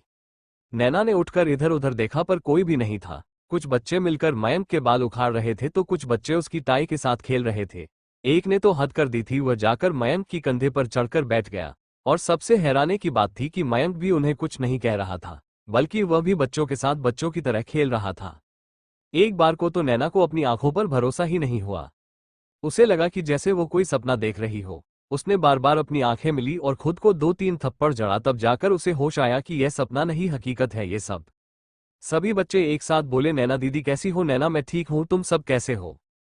बच्चे, हम सभी ठीक हैं। और ना दीदी, यह भैया बहुत अच्छे हैं। पता है आपको, इन्होंने हमें ढेर सारे गिफ्ट दिए। नैना, सच में आपको इन्होंने बहुत सारे गिफ्ट दिए? बच्चे, सच्ची में दिए दीदी। दीदी आपकी शादी हो गई और आपने हमें बताया तक नहीं, और आप हमसे मिलने भी नहीं आए, एक बच्चे ने रोते हुए कहा। तभी दूसरे बच्चे ने कहा, अरे दिख नहीं रहा पागल, दीदी को चोट भी लगी है। तभी एक छोटे से बच्चे ने कहा, दीदी आप फिर से इमली के पेड़ पर चढ़ी थी क्या? नैना ने अपना सिर पीट लिया, मयंक आपकी दीदी पेड़ पर क्या बात है? बच्चे ने फिर से कहा, अरे आपको पता नहीं दीदी, यहाँ पर तो आम और इमली का पेड़ है ना, कई बार चढ़ चुकी है। बच्चों ने अपनी प्यारी और मीठी आवाज में बताया। नैना बच्चों को देखकर खुश हो रही थी, लेकिन अंदर ही अंदर उसे एक डर खाए जा रहा था। नैना ने अपने मन में, ये बच्चे तो बहुत शैतान हो गए हैं, और अगर इन्होंने मयंक जी को गुस्सा दिलाया तो इन सब से भी बड़े वाले शैतान बन जाएंगे। मयंक, अरे वो हमें नहीं पता था कि आपकी दीदी इतनी शैतान थी। एक बहुत ही छोटे बच्चों ने कहा। भैया नहीं नहीं जीजू, तालो एक कविता गाते हैं। अगर आप लोग भूल तो आप तो हमारी बात मानी होगी। मयंक और कुणाल, ओके अगर हम कविता भूल तो हम तुम्हारी सारी बात मानेंगे। उस बच्चों ने अपनी तुतलाती आवाज में कहा। तुकल तुकल। मयंक और कुणाल को कुछ भी समझ नहीं आया। उसे बच्चों ने फिर से दोहराते हुए कहा। तुकल तुकल। मयंक और कुणाल फिर से एक दूसरे का चेहरा हैरानी से देखने लगे।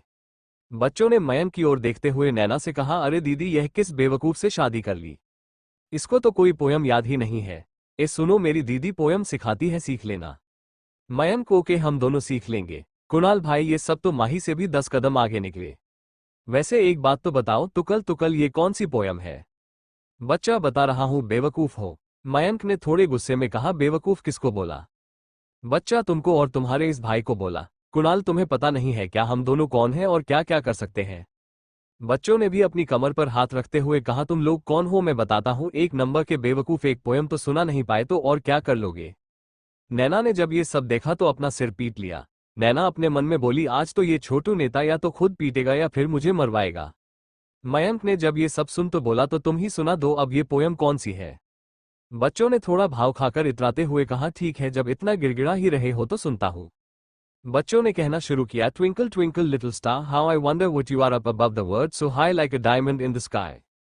कुणाल और मयंक ने जब पोयम सुनी तो दोनों हैरानी से एक दूसरे के चेहरे को देखने लगे। तभी दूसरे बच्चे ने कहा। खड़े खड़े मुंह क्या देख रहे हो, पोयम नहीं सुन पाए ना? अब जो हमारे लिए पानी लेकर आओ। क्यों छोटू, सही करना ना मैंने। बच्चा, ए छोटू, किसको बोला तूने? वैसे बात एकदम सही बोली तुमने। मयंक ने गार्डों की तरफ पानी लाने का इशारा किया तो एक छोटी सी बच्ची ने उसे थोकते हुए कहा। ओ लंबू जीजू, क्या हरदम इन काले कपड़ों वालों से काम करते हो? खुद भी कर लिया करो कुछ, आप जाओ खुद पानी लेने। मयंक, ठीक है जा रहा हूं। मयंक ने अपने कंधे पर बैठे बच्चे, जो कि मयंक के बाल नोचने और खींचने में बिजी था, उससे कहा। ओ भाई छोटे साले साहब, अब तो उतर जाए। उसे बच्चों ने पहले तो मयंक को अजीब तरीके से घूरा, फिर बोला। क्यों, पानी क्या अपनी कंधे पर रख कर लोगे क्या? चुपचाप चलो, मैं नहीं उतारूंगा, समझे? मैं नहीं उतरने वाला। देखने में वो बच्चा सबसे छोटा था, लेकिन लोग अपने और शैतानी ग्रुप का मुखिया था। मयंक और कुणाल ने सबको पानी पिलाया और खाने पीने की चीज दी। तभी एक बच्चा जोर जोर से रोने लगा। मयंक और कुणाल ने जब ये सब देखा तो दोनों ही परेशान हो गए। कुणाल, क्या हुआ तुम्हें बेटा? बच्चों ने भी उसी तरह रोते हुए कहा। मम।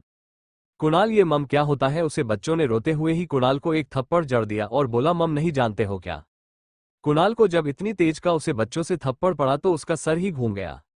मयंक थोड़ा डरते हुए उसे बच्चों के पास गया और धीरे से बोला। क्या चाहिए? उस बच्चों ने रोते हुए ही मयंक को भी एक थप्पड़ जड़ दिया तो मयंक का सिर चकरा गया। नैना, मैं उनकी तरफ से माफी मांगती हूं, प्लीज गुस्सा मत होइए। मयंक, तुम अभी चुप रहो। दूसरा बच्चा, है मेरी दीदी को ऐसे बात करने की हिम्मत कैसे हुई तेरी? मयंक, क्या चाहिए? मम सुनाई नहीं देता है क्या? नैना, जो ये सब देखकर शौक थी, उसने पहले खुद को संभाला। नैना, कुणाल जी यह अपनी मांग रहा है। मयंक और कुणाल ने हैरान होकर एक साथ कहा। पानी। रात का वक्त मयंक और कुणाल दोनों घर पहुंचे। उन दोनों की हालत देखकर सब हैरान थे। मारिया आंटी तो उन दोनों को देखकर हंसते ही लगी थी। मयंक ने गुस्से भरी नजरों से उसे देखा तो वो चुप होकर अपना काम करने लगी। माही जो पानी पी रही थी, उसके मुंह से सारा पानी बाहर आ गया। मयंक और कुणाल दोनों के बाल बिखरे हुए थे, कपड़े अस्त व्यस्त थे, चेहरे पर थकान साफ झलक रही थी। और दोनों की टाई तो मानो कि जैसे खींच खींच के रस्सी बना दी गई हो। उन दोनों की हालत देखकर नैना के चेहरे पर भी मुस्कुराहट आ गई। मयंक ने जैसे ही नैना की ओर देखा तो नैना के चेहरे की मुस्कुराहट फिर से चली गई।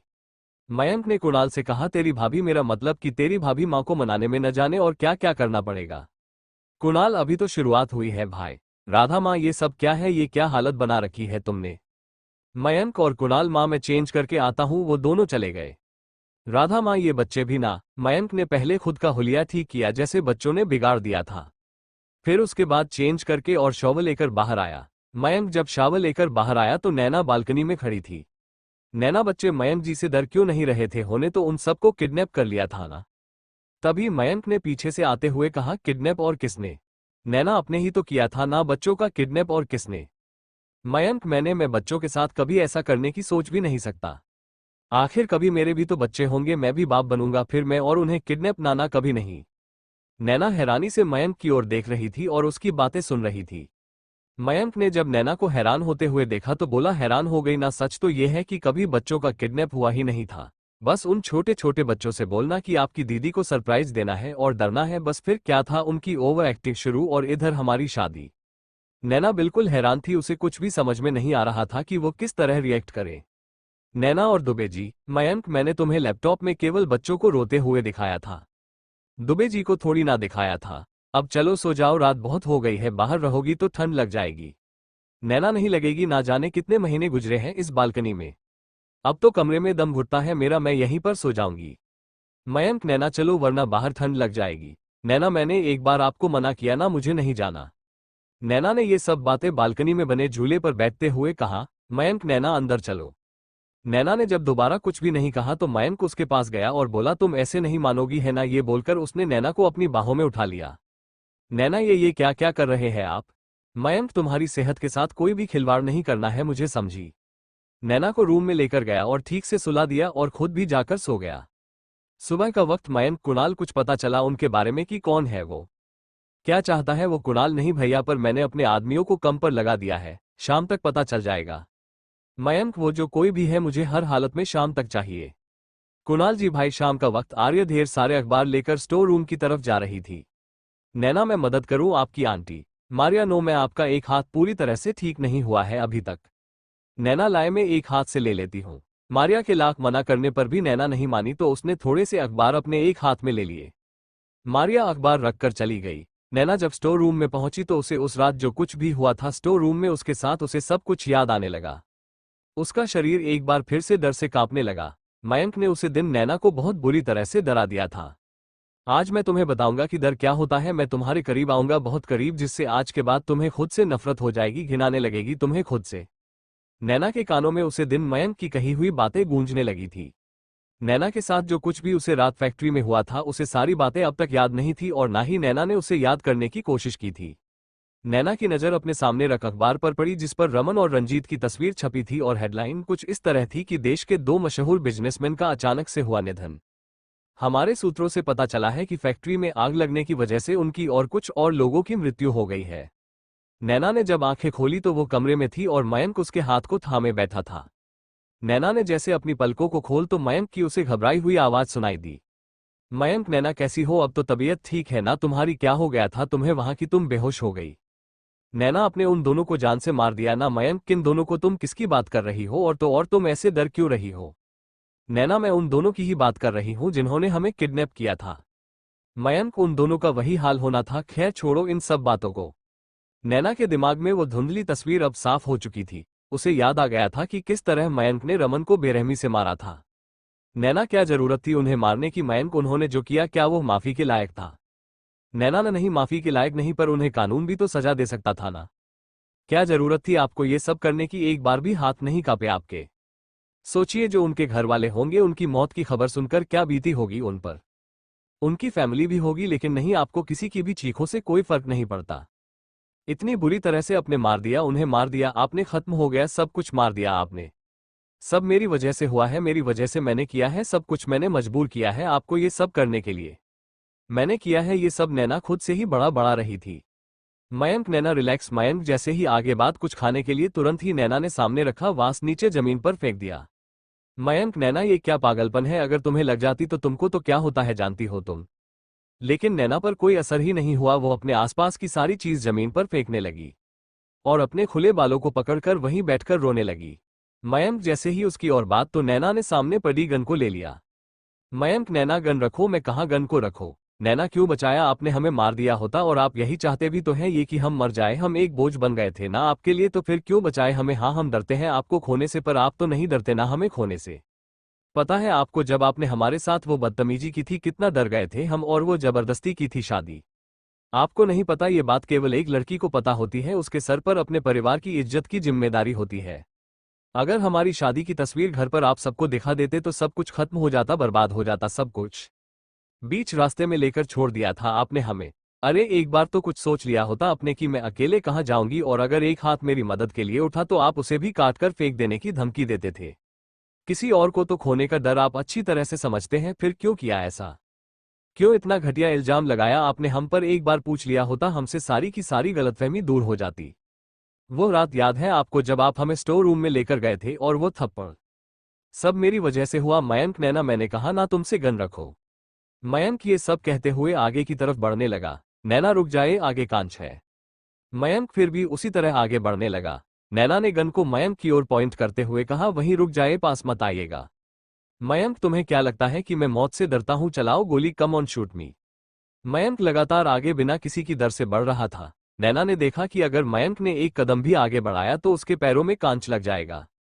तो नैना ने तुरंत गन को अपनी कनपटी पर पॉइंट कर दिया। मयंक, नैना ये क्या बचपना है, ये कोई खिलौना नहीं है, तुम्हें चोट लग सकती है इससे। थोड़ी देर बाद ही मयंक जोर जोर से हंसने लगा, जो कि नैना को डराने के लिए काफी था। मयंक ने हंसते हुए कहा, गोली चलाना है चलाओ, मुझे कोई फर्क नहीं पड़ता तुम्हारे जीने से या फिर मरने से। ये बोलकर वो सोफे पर बैठ गया। उसकी हंसी रुकने का नाम ही नहीं ले रही थी। नैना ने अपनी आंखें बंद की और कैंपते हाथों से गोली चला दी। कुछ देर बाद कुणाल, मयंक भाई, हमने उसे आदमी की हड्डियों को तोड़ दिया है जिसे आपने कहा था, वैसे मारने का प्लान चेंज क्यों कर दिया? मयंक, मारने का प्लान इसलिए चेंज कर दिया क्योंकि नैना को नहीं पसंद है ये सब। कुणाल, वैसे भाभी कैसी है अब? मयंक, नैना ने खुद को गोली मार ली है। कुणाल, क्या फिर तो आपको उनके पास होना चाहिए था और आप मुस्कुरा रहे हैं। मयंक, वो बिल्कुल एकदम पागल लड़की है। कुणाल, मतलब कि सर आपने उन्हें नहीं रोका? मयंक, बिल्कुल नहीं, वैसे उसे आदमी की हड्डियां ठीक से टूटी हुई है ना? कुणाल जी भाई, और हॉस्पिटल भी पहुंच गया है, मैं उसका सारा पेमेंट करके आया हूं। मयंक, गुड, उसके साथ ऐसा ही होना चाहिए। उसने नैना का हाथ उसे दिन हॉस्पिटल में पकड़ने की हिम्मत कैसे की? उसे लगा कि वो बदतमीजी करके निकल जाएगा और मैं भूल जाऊंगा। कुणाल, लेकिन भाभी मयंक बहुत ज्यादा मरने का शौक है, उसे छोड़ूंगा नहीं मैं उसे। फ्लैशबैक, नैना ने गोली तो चला दी थी पर गोली उसे लगी ही नहीं थी, क्योंकि गन में गोली थी ही नहीं तो लगते कैसे? मयंक, तुम्हें क्या लगा कि ऐसी खतरनाक चीज मैं यहां रखूंगा? मैं चाहता था कि तुम अपने अंदर के इस गब्बर को, इस गुस्से को निकालो, शायद तुम्हें आराम मिले। और हाँ, आइंदा खुद को खत्म करने की कोशिश बिल्कुल भी मत करना। नैना उसी जगह खड़ी की खड़ी ही रह गई। मयंक ने कांच को साइड में किया और नैना को अपनी बाहों में उठाकर बिस्तर पर लेटा दिया। मयंक, चलने फिरने का मतलब यह नहीं है कि तुम ठीक हो गई हो, डॉक्टर ने बैठने को और खड़े होने से मना किया है, अभी तुम आराम करो। मयंक ने नैना को गन देते हुए कहा, नींद ना आए तो इसे खेल लेना। ये सब बोलकर वो हंसते हुए कमरे से बाहर चला गया। Present time. कुणाल भाई, आपको नहीं लगता है कि भाभी की कंडीशन अब थोड़ी ठीक हो गई होगी? मयंक, हाँ, हमें डॉक्टर से एक बार बात कर लेनी चाहिए। नैना कमरे में अकेली सो रही थी। डॉक्टर ने नैना को चेक किया और बाहर चले गए। मयंक, डॉक्टर अब तो वो ठीक हो गई है ना? डॉक्टर मिस्टर सिंघानिया, मैं भी यही कहा था कि उनकी कंडीशन पहले से ठीक हो गई होगी। उनके जख्म नहीं भरे हैं, इस तरह से उन्हें बहुत ज्यादा दिक्कत हो सकती है। अगर बॉडी में एक बार सड़न होनी शुरू हो गई तो इंसान का बचना मुश्किल हो जाता है। मयंक, तो क्या सड़न शुरू? डॉक्टर, फिलहाल ऐसा कुछ भी नहीं है पर आगे ऐसा हो सकता है। कुणाल, क्यों आगे ऐसा क्यों हो सकता है डॉक्टर? डॉक्टर, ऐसा लगता है कि ये दवाएं नहीं लेती है। मयंक, लेकिन नर्स खुद दवा देती है तो डॉक्टर, ओके तो मैं दूसरी दवाई लिख देता हूं। तभी मारिया भागती हुई आई। मारिया, सर मैम ने खुद को रूम में बंद कर लिया है। मारिया ने ये सब हाफते हुए कहा। ये सुनकर सभी रूम की ओर भागे। मयंक ने रूम को जैसे देखा तुरंत रूम खुल गया। अंदर का नजारा देखकर सब हैरान परेशान थे। नैना बिस्तर से नीचे गिरी हुई थी और उसने अपने हाथ की नस काट ली थी। कुछ देर बाद डॉक्टर बाहर आए। कुणाल, कैसी है वो अब? डॉक्टर, हमने पट्टी कर दी है, वो तो अच्छा था कि हम यही थे और बॉडी से जहर भी निकाल दिया है किसी तरह। कुणाल, जहर? डॉक्टर जी हाँ, उन्होंने इस वक्त दवाइयों का ओवरडोज ली थी। अच्छा हुआ हम सब वक्त पर आ गए, वरना एक तो उनके अंदर खून की कमी और दूसरा बच्चा कुछ अब ब्लड भी बहुत बह जाता और तो उनका बचना मुश्किल हो जाता। मयंक वहीं खड़ा मुस्कुरा रहा था। मयंक और कुणाल स्टोर रूम में आ गए, लेकिन मयंक के चेहरे की मुस्कुराहट अभी तक गई नहीं थी। कुणाल भाई, आप मुस्कुरा रहे हैं, देखें, आई नो, फिर से ऐसा कुछ भी मत कीजिएगा जिससे कि भाभी आपसे और ज्यादा करने लगे, प्लीज माफ कर दीजिए उन्हें, मैं माफी मांगता हूं की तरफ से।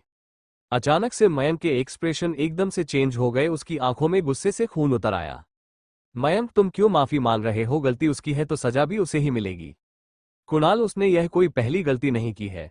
पहले वो बाथरूम में गिर गई और किसी को बताया तक नहीं, और फिर खुद पर गोली चला दी। एक बार भी उसने यह नहीं सोचा कि उसमें अगर गोली होती तो क्या होता उसके साथ। मैं भी देखता हूं तुम्हें कि अब तुम खुद को तकलीफ कैसे देती हो। मयंक का रूम। नैना को होश आया तो उसने देखा कि राधा माँ वही उसके पास बैठी थी। राधा माँ, यह आप अभी क्या करने जा रही थी? आपको अंदाजा भी है?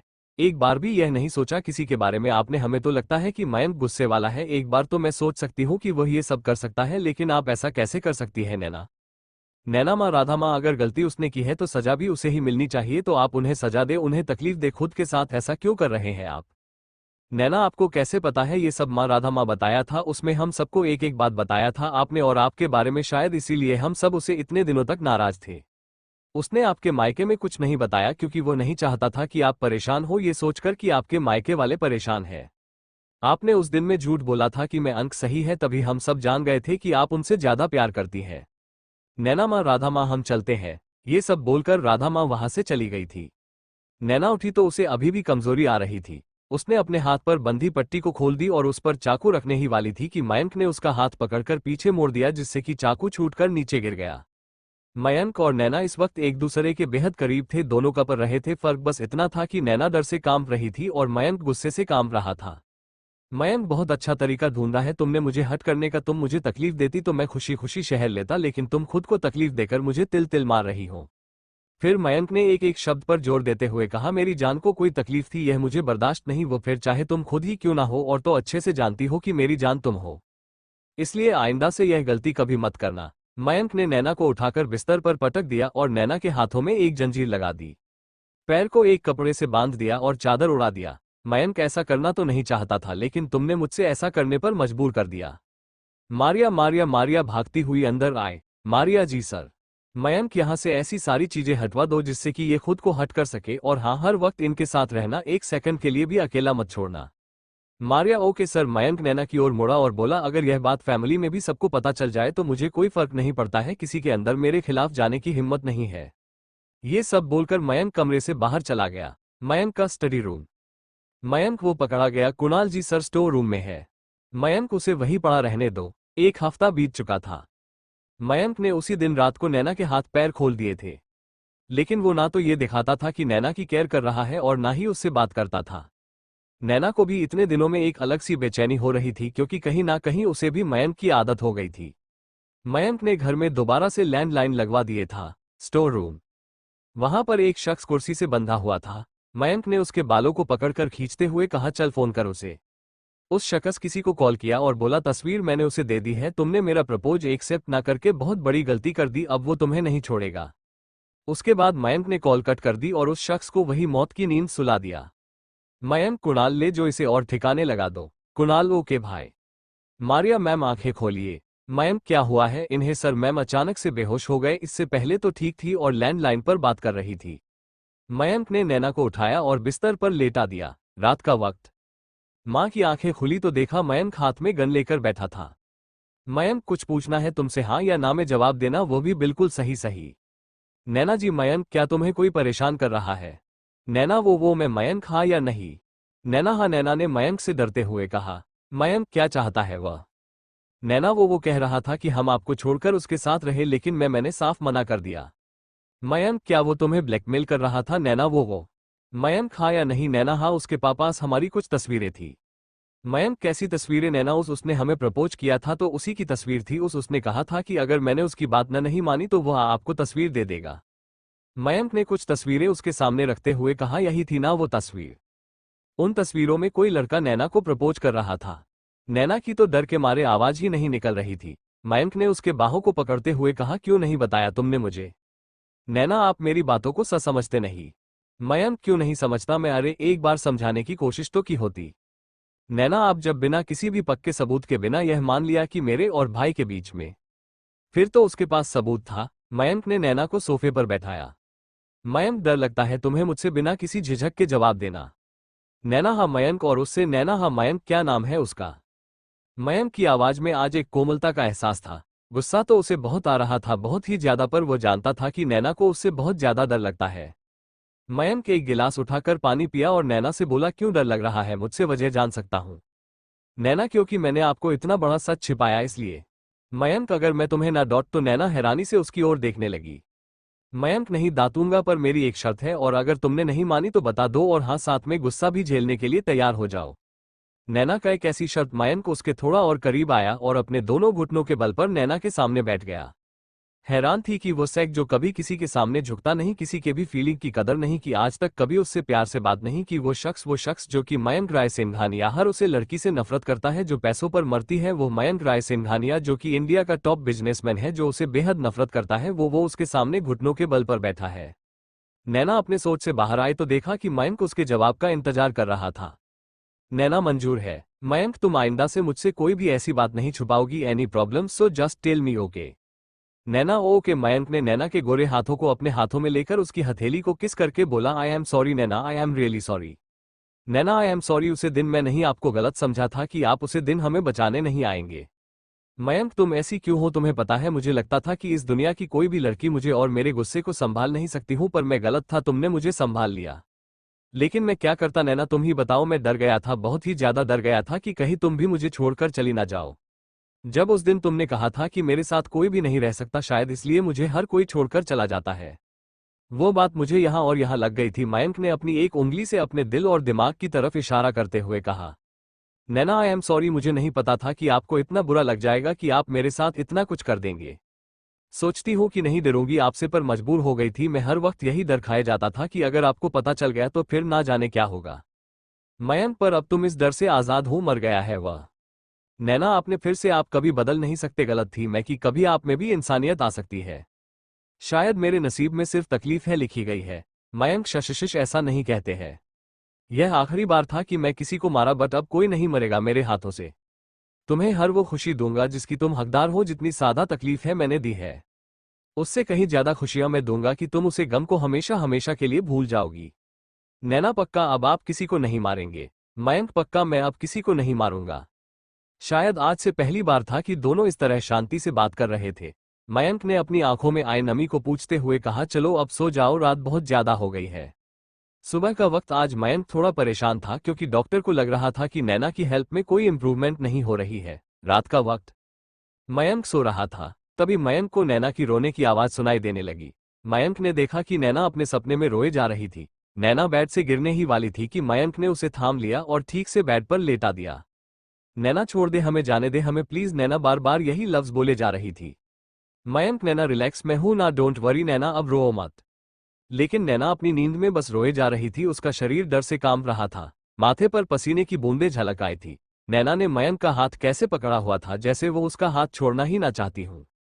मयंक ने जैसे तैसे करके अपना हाथ नैना से छुड़ाया और दूसरी तरफ से आकर बेड पर लेट गया और नैना को अपने सीने से लगा लिया। नाना भी उसके सीने में छोटे से बच्चे की तरह सीख गई और फिर धीरे धीरे शांत हो गई।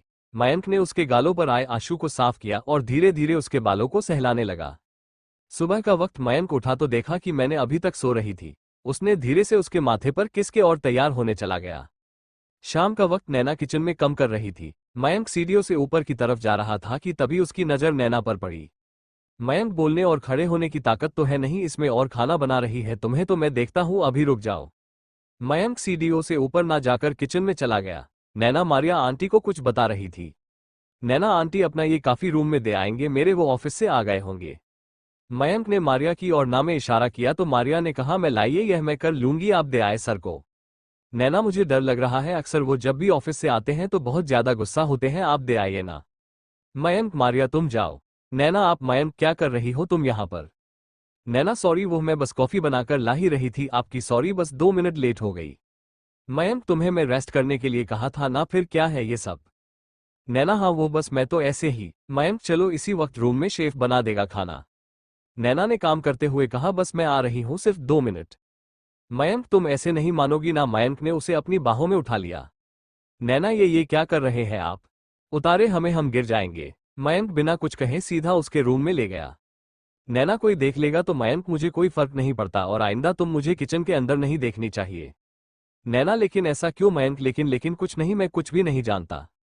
ये सब बोलकर मयंक ने उसे अपनी गोद से उतार दिया। मयंक अब जाओ और जाकर आराम करो। गार्डन मयंक समझ नहीं आ रहा है कुणाल की नैना की तबीयत में सुधार क्यों नहीं हो रहा है। कुणाल हाँ भाई, अब तो घाव भर जाने थे। मयंक वही तो। मयंक कहते कहते रुक गया क्योंकि उसके सर पर कुछ कंकड़ जैसा गिरता है। कुणाल क्या हुआ भैया? मयंक कुछ भी। मयंक कहते कहते फिर से रुक गया। उसने पहले ऊपर देखा तो वह अपने रूम की खिड़की नीचे खड़े थे, फिर उसने जो नीचे देखा उसे तो और भी ज्यादा हैरान हो गया। नीचे बहुत सारी दवाएं और कैप्सूल पड़े हुए थे। कुणाल क्या हुआ भाई? मयंक अपने पंजों के बल पर नीचे बैठा और एक दवा को अपने हाथों में लेकर देखता है। कुणाल ये तो भाभी की दवाएं हैं। मयंक ने गुस्से में अपने दांत पीसते हुए कहा, मैं ना छोड़ूंगा, नहीं मैं तुम्हें। मयंक ने वही पड़ी सारी दवाएं ली। कुणाल भी उसकी हेल्प करने लगा। मयंक कुणाल आज नहीं रोकोगे मुझे कि मैं ना डांट उसे? मयंक ने सारी दवाएं ली और तेजी से रूम में चला गया। मयंक अंदर आया और दरवाजे को लॉक कर दिया। नैना ये सब देखकर डर गई।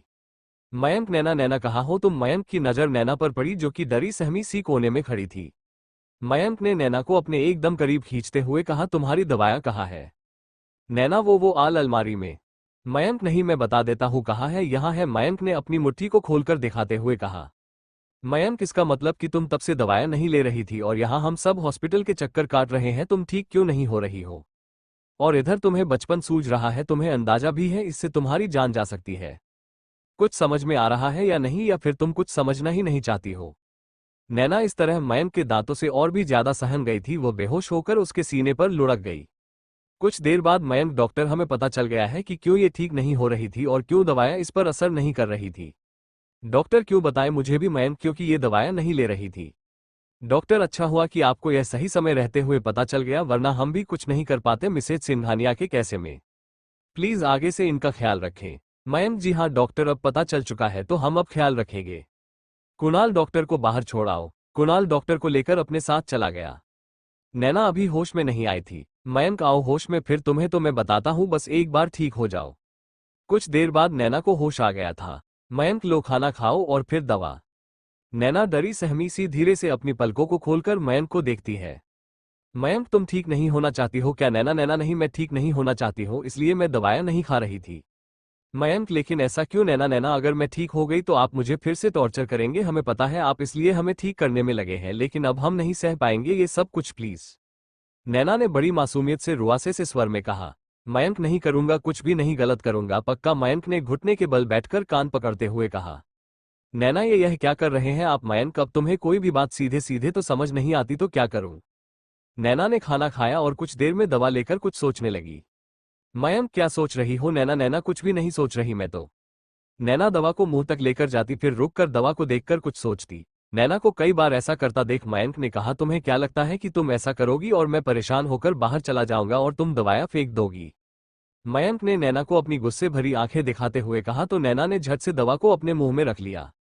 धीरे धीरे दिन इसी तरह बीत रहे थे। जब नैना के खाने और दवाएं खाने का वक्त होता तो वहीं डेरा जमाए बैठा रहता जब तक कि नैना सब कुछ खत्म न कर दे, लेकिन नैना अभी भी खामोश ही रहती थी। आखिर मयंक के दिए हुए जख्मों को भरने में वक्त जो लगने वाला था।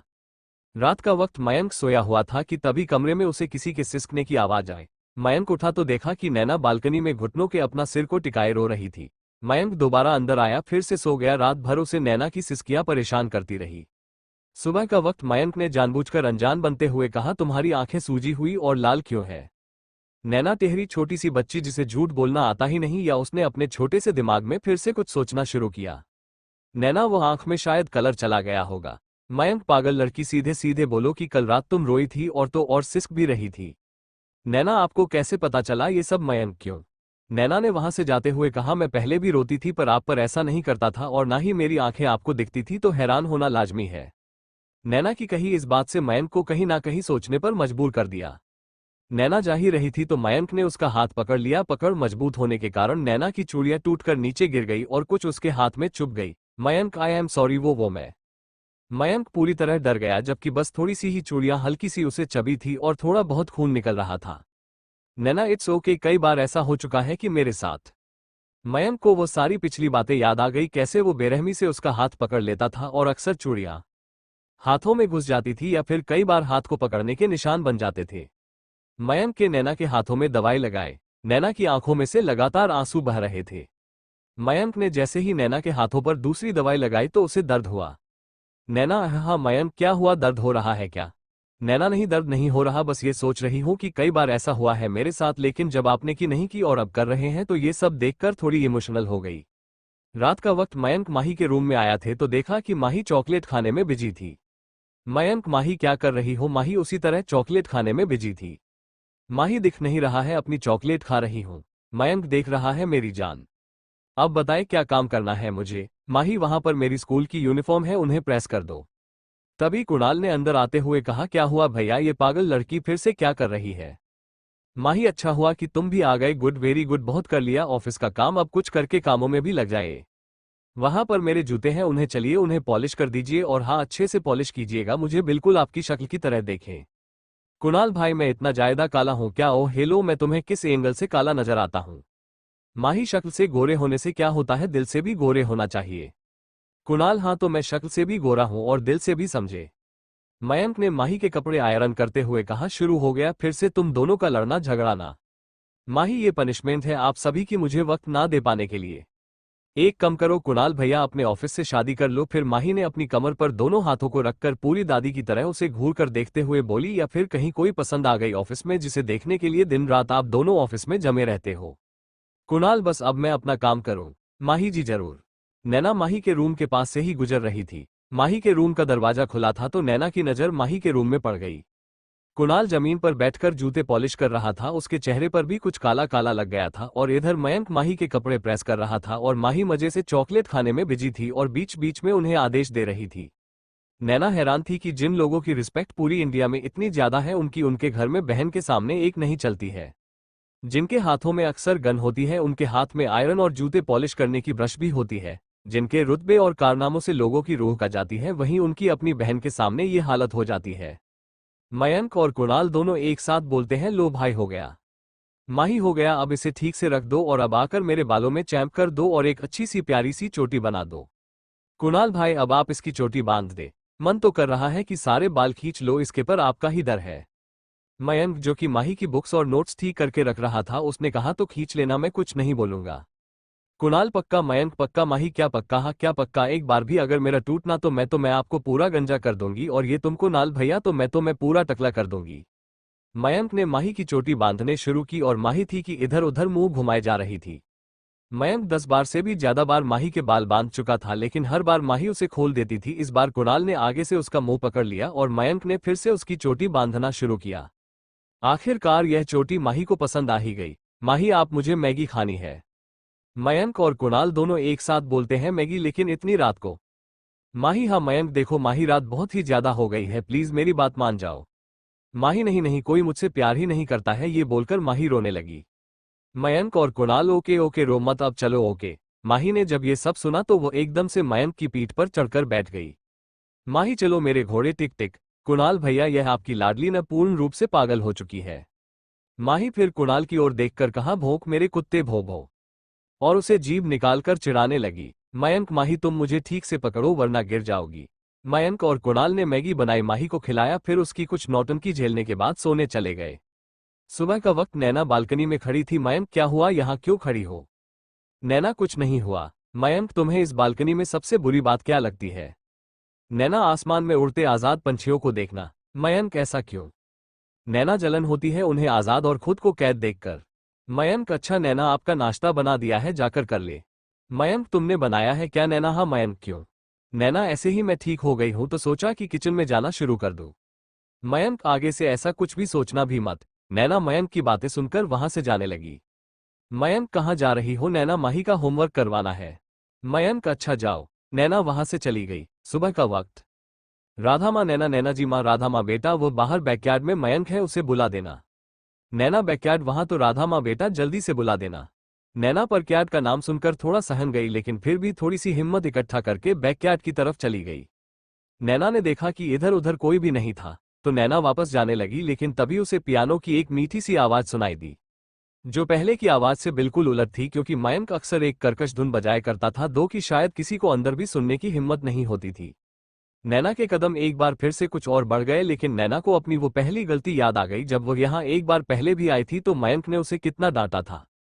नैना के पैर आगे बढ़ने से कांप रहे थे। वो सोच रही थी कि जाए या ना जाए। तभी राधा माँ जो कि उससे कुछ दूरी पर ही खड़ी थी, वे बोली, अरे बेटा जाकर बुला दीजिए उन्हें, शायद वो अंदर हूँ, डर क्यों रही हो, जाए प्लीज बुला दे उन्हें। नैना ने अपने गले में आए थूक को गटका और किसी तरह अपने कदम आगे बढ़ाए। नैना जैसे जैसे चिड़िया चढ़ रही थी उसकी धड़कनें लगातार बढ़ रही थी। नैना ने दरवाजे को धीरे से बोला, तभी किसी ने उसका हाथ पकड़कर अंदर खींच लिया। नैना को हार्ट अटैक आते आते बचा। नैना आई एम सॉरी, वो हमारा यहाँ आने का कोई इरादा नहीं था, वो माँ ने कहा था। नैना पूरी तरह डर चुकी थी। मयंक मैं सिर्फ तुम्हारा हूं तो फिर इस तरह से मेरी हर चीज तुम्हारी हुई। नैना ने देखा कि कमरा जैसे पहले दिखता था, डरावना लगता था, अब उतना ही खूबसूरत है। नैना वाव कितना खूबसूरत है। नैना आगे बढ़ गई। वो कमरा बहुत बड़ा था, आप उसे एक इंडोर गार्डन भी कह सकते हैं। नैना भूल गई थी कि वहां मयंक भी है। वो पूरे कमरे में उछलने लगी जैसे कभी वो पहले उछला करती थी। उसे जगह पर एक खूबसूरत सा झूला था। हर जगह हर किस्म के खूबसूरत फूल थे। शायद ऐसा कोई भी इस दुनिया का फूल बचा होगा जो यहाँ पर नहीं था। नैना ने कुछ पौधों को तो अपनी लाइफ में पहली बार देखा था। नैना तुरंत झूले पर बैठ गई। उसके तुरंत बैठते ही ऊपर से गुलाबों की बारिश शुरू होने लगी। नैना कितना खूबसूरत है सब कुछ, मयंक ने उसे पीछे से अपनी बाहों में भरते हुए कहा। हाँ पर तुमसे कम। नैना को अब जाकर याद आया कि वहां पर मयंक भी है। नैना ने उससे दूर होते हुए कहा, वो माँ आपको माँ बुला रही है, सॉरी मैं से यहाँ तक आ गई। मयंक ने फिर से उसकी खुली कमर को पकड़कर अपने पास खींच लिया और उसके आए हुए बालों को कान के पीछे करते हुए कहा, बुलाया मैं नहीं गया था, बुलाए तुम गई थी यहाँ पर। नैना माँ मतलब मयंक मतलब कुछ भी नहीं, और सॉरी क्यों, तुम या ना कभी भी आ सकती हो। नैना सच में मयंक, हाँ चलो डिनर करते हैं नैना हम। ये कहकर नैना वहां से जाने लगी। मयंक कहा, मिसेज मयंक राय सिंघानिया। नैना घर और कहा, मयंक आज खाने की व्यस्तता यहाँ पर है, मैडम जी घर पर नहीं है। मयंक के मुंह से मैडम जी सुनकर नैना की आंखों में आंसू आ गई, क्योंकि अक्सर उसकी दोस्ती उसे मैडम जी कहकर बुलाया करती थी। पर अगले ही पल उसने अपने आंसुओं को अपनी आंखों में छुपा लिया। ये कला उसके अंदर बचपन से ही थी। मयंक नैना को और अंदर ले गया, जहां पर एक दीवार पर एक बहुत बड़ा ग्लिटर का हॉट बना हुआ था, जिस पर नैना और मयंक का नाम लिखा था। आगे कुछ सीढ़ियां बनी थी और एक बड़ा सा स्टेज था जो कि हॉट शेप का था। उस पर बहुत ही अच्छी सी डेकोरेशन की हुई थी, चारों तरफ गुलाब के फूल और उसकी खुशबू बिखरी हुई थी। 2 चेयर रखी थी और कुछ खाने का सामान टेबल पर रखा था। पास में ही एक स्विमिंग पूल, उसमें कुछ फूल तैर रहे थे और कुछ दिए तैर रहे थे और कुछ हॉट शेप के और फूल के शेप की मोमबत्ती भी तैर रहे थे। वहां पर एक मध्यम सी रोशनी थी, कैंडल की वजह से थोड़ा बहुत उजाला था। नैना को खुद ही यह नहीं पता था कि वो धीरे धीरे बदल रही थी, पर अभी पूरी तरह मयंक के दिए हुए बेहिसाब दर्द को इतनी आसानी से कैसे भूल जाती। पर इस वक्त तो वह सब कुछ भूल गई थी। बस एक छोटी सी बच्ची की तरह इतनी सारी मोमबत्ती को एक साथ जलता हुआ देखकर और इतनी प्यारी सजावट देखकर चहक रही थी। लेकिन अगले ही पल उसकी सारी चहक गायब हो गई, उसका चेहरा उदासी से भर गया। जब नैना ने खाने को देखा, खाने में कुछ करते हुए फ्रूट्स थे और जूस था और बिल्कुल सिंपल सा खाना था। नैना, क्या है ये सब, मुझे नहीं खाना। मयंक, अरे मैं एक चीज तो भूल ही गया। नैना को लगा कि शायद इस बार मयंक ने कुछ चटपटा खाने का अरेंजमेंट किया होगा, तो मयंक ने अपने पॉकेट से कुछ निकाल कर देते हुए कहा, हाँ ये। नैना का जो ये सोचकर खिला खिला मुंह था कि शायद कुछ बाहर का खाने को मिल जाए, उसका चेहरा पर से मुरझा गया, क्योंकि मयंक ने अपने पॉकेट से उसकी दवाएं निकाली थी। मयंक, क्या हुआ, चेहरा इतना उतरा हुआ क्यों है? नैना, चेहरा लड़का नहीं रहेगा तो क्या होगा, मुझे लगा कि शायद कुछ बाहर का खाने को मिलेगा। मयंक, इधर मैं घर का खाना खाने के लिए तरसता हूं कि बस कहीं तुम्हारे हाथ का खाना खाने को मिल जाए, और तुम हो कि बाहर का खाना खाना है। नैना, पर मैं तो रोज खाना बनाती हूँ, कल तो शेफ ने और मारिया आंटी ने मिलकर खाना बना दिया था सारा, फिर भी मैंने सिर्फ आपके लिए दोबारा खाना बना दिया था।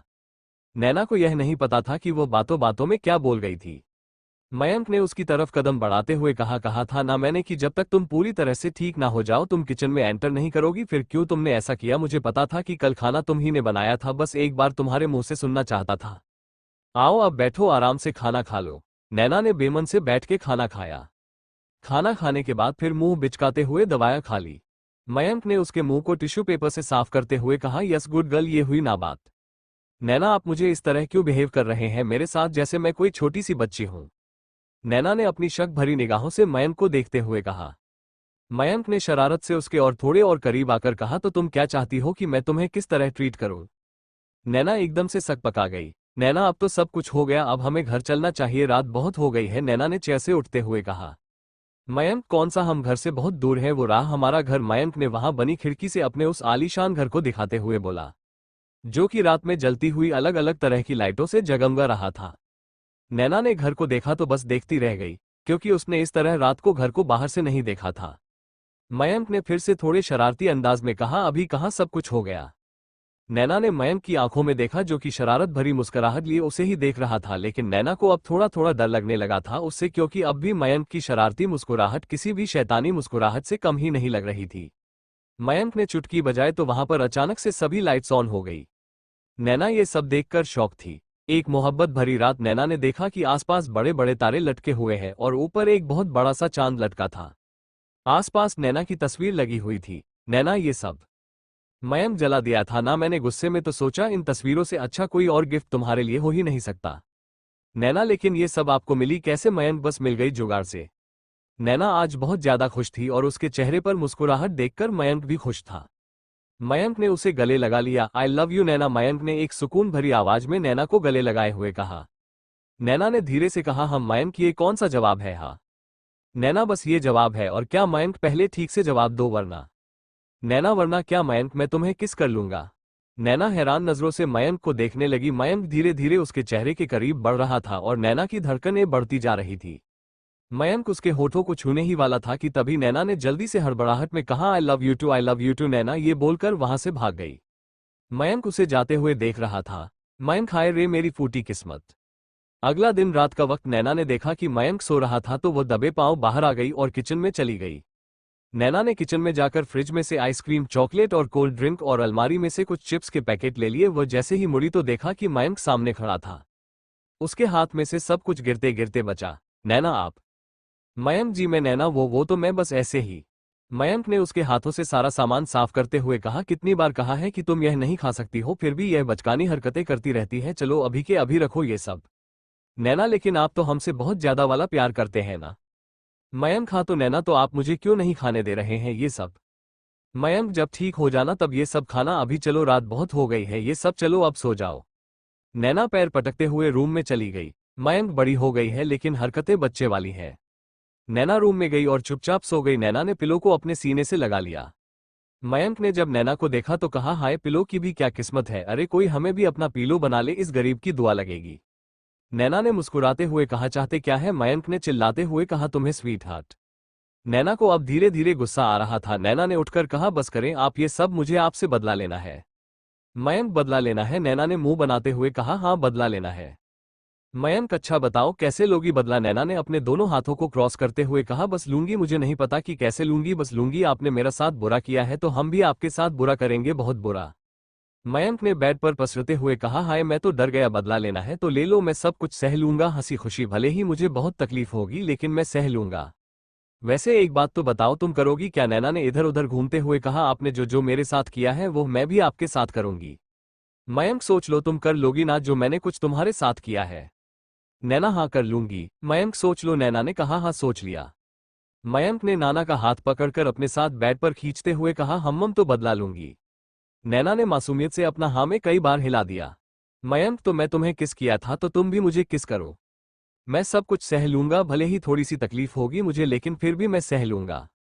मयंक ने बेचारी सब मुंह बनाते हुए कहा नैना क्या मैं ऐसा वैसा कुछ भी नहीं करूंगी। नैना ने खुद को उससे छुड़ाते हुए कहा। मयंक ने उसे अपनी ओर फिर से खींच लिया जिससे नैना मयंक के सीने पर गिर गई। नैना ने कसमसाते हुए कहा छोड़ो हमें। मयंक क्या हुआ तुम तो मुझसे बदला लेने वाली थी ना तो फिर लो बदला। नैना ने उससे दूर होते हुए कहा हमें नहीं लेना कोई बदला बदला।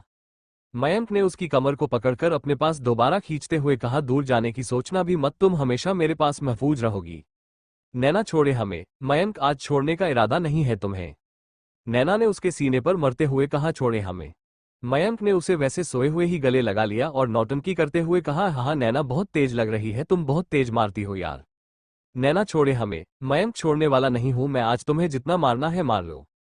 जितना पीटना हो पीट लो। मैं तुम्हें नहीं छोड़ने वाला। मिसेज मयंक रायसिंघानिया। नैना ने लाख कोशिश की पर मयंक की पकड़ से वह आजाद ना हो सकी और सो गई मयंक को कोसते हुए। सुबह का वक्त मयंक ने देखा कि नाना सो रही थी। वो एक टक नैना को देख रहा था। हाय कितनी खूबसूरत है आज की सुबह। काश कि मैं इस वक्त को यही रोक लूं और तुम्हें कभी भी अपनी बाहों से आजाद न करूं। तुम्हें अपनी आंखों में कैद कर लूं और सबसे छुपाकर तो मैं अपने सीने में छुपा लूं। मयंक ने नैना के होठों पर धीरे से अपने होठों को रख दिया। गुड मॉर्निंग मेरी जान। मयंक ये बोलकर वहां से फ्रेश होने चला गया। मयंक ने जाते ही नैना ने धीरे से अपनी आंखों को खोला और धीरे से मुस्कुराकर बोली गुड मॉर्निंग मेरी जान। अगला दिन शाम का वक्त नैना किचन में कुछ कर रही थी कि तभी उसे कुछ आवाज ही सुनाई थी और उसका दिल तेजी से धड़क उठा। उसे एक अजीब सी बेचैनी होने लगी। ओम भागकर हॉल में आई। उसने जो देखा वो देखकर हैरान थी। उसकी आंखों में आंसू की धारा बहने लगी। सरप्राइज उसकी तीनों दोस्तों ने उसके सामने खड़ा होते हुए कहा। नैना भागकर उनके गले लग गई। दादी माँ नैना बेटा ये सब थक गई होगी इन्हें अपने कमरे में ले जाएं हम नौकरों से कुछ खाने पीने का इंतजाम करवाते हैं। नैना जी दादी माँ। नैना उन तीनों के साथ अपने कमरे में चली गई। नैना सबके साथ रूम में चली गई। मयंक भी वही हाल में खड़ा था लेकिन नैना ने उसकी तरफ ध्यान ही नहीं दिया। मयंक मतलब कि पति ऑफिस से आया है साथ में उसकी जान से प्यारी दोस्तों को लेकर आया है लेकिन दोस्त मिला नहीं कि बेचारे थके हारे पति को ही भूल गई। कम से कम एक गिलास पानी तो पूछ लेती। दादी जी ने अपना चश्मा ठीक करते हुए कहा अब तू यहाँ क्या खड़ा है चल जा यहाँ से। मयंक ऊपर अपने कमरे में जाने लगा। दादी माँ ने अपना चश्मा ठीक से लग रही थी कि तभी उन्हें मयंक ऊपर जाते हुए दिखा। दादी माँ कहाँ जा रहा है? तो मयंक ने पीछे मुड़ते हुए कहा, अपने कमरे में। और कहाँ? दादी माँ, अरे दिख नहीं रहा है कि नैना बिटिया की सहेलियां आई है, जा आज कुणाल के कमरे में आराम कर ले। मयंक, लेकिन तभी राधा मने किचन में से निकलते हुए कहा, लेकिन लेकिन कुछ नहीं, आप कुणाल के कमरे में जाएं। मयंक बड़बड़ाते हुए वहां से चला गया। लो कर लो बात, मुझे मेरे ही कमरे से निकाल दिया गया। और दे सरप्राइज भाई, आज तुझे ही सरप्राइज मिल गया कि अगर नैना को अपने दोस्त मिल जाएंगे तो मुझे भी भूल जाएगी। मयंक ये सब बोलते बोलते कम कमरे में पहुंच गया, उसे पता ही नहीं चला। कुणाल, ओ भाई इधर किधर, रास्ता भटक गए हो क्या? मयंक ने उसके बेड पर आराम से पसरते हुए कहा, नहीं आज यही रुकने का इरादा है।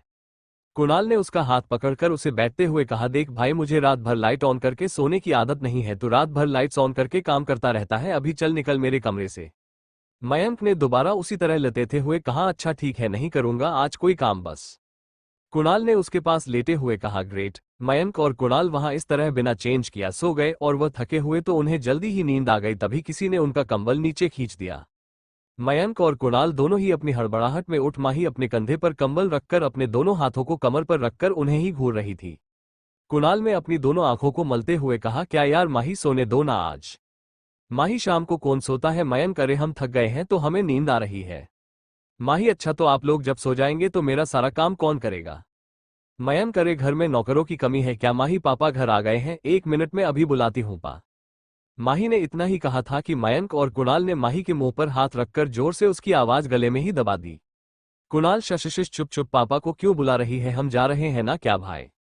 मयंक, हम हाँ जा रहे हैं। माही ने उन दोनों के हाथों पर दांतों से काट दिया और कमरे से धक्का देखकर बाहर निकाल दिया। पूरे कमरे की अच्छे से साफ सफाई हो जानी चाहिए, समझे, वरना छोड़ूंगी नहीं मैं आप लोगों को।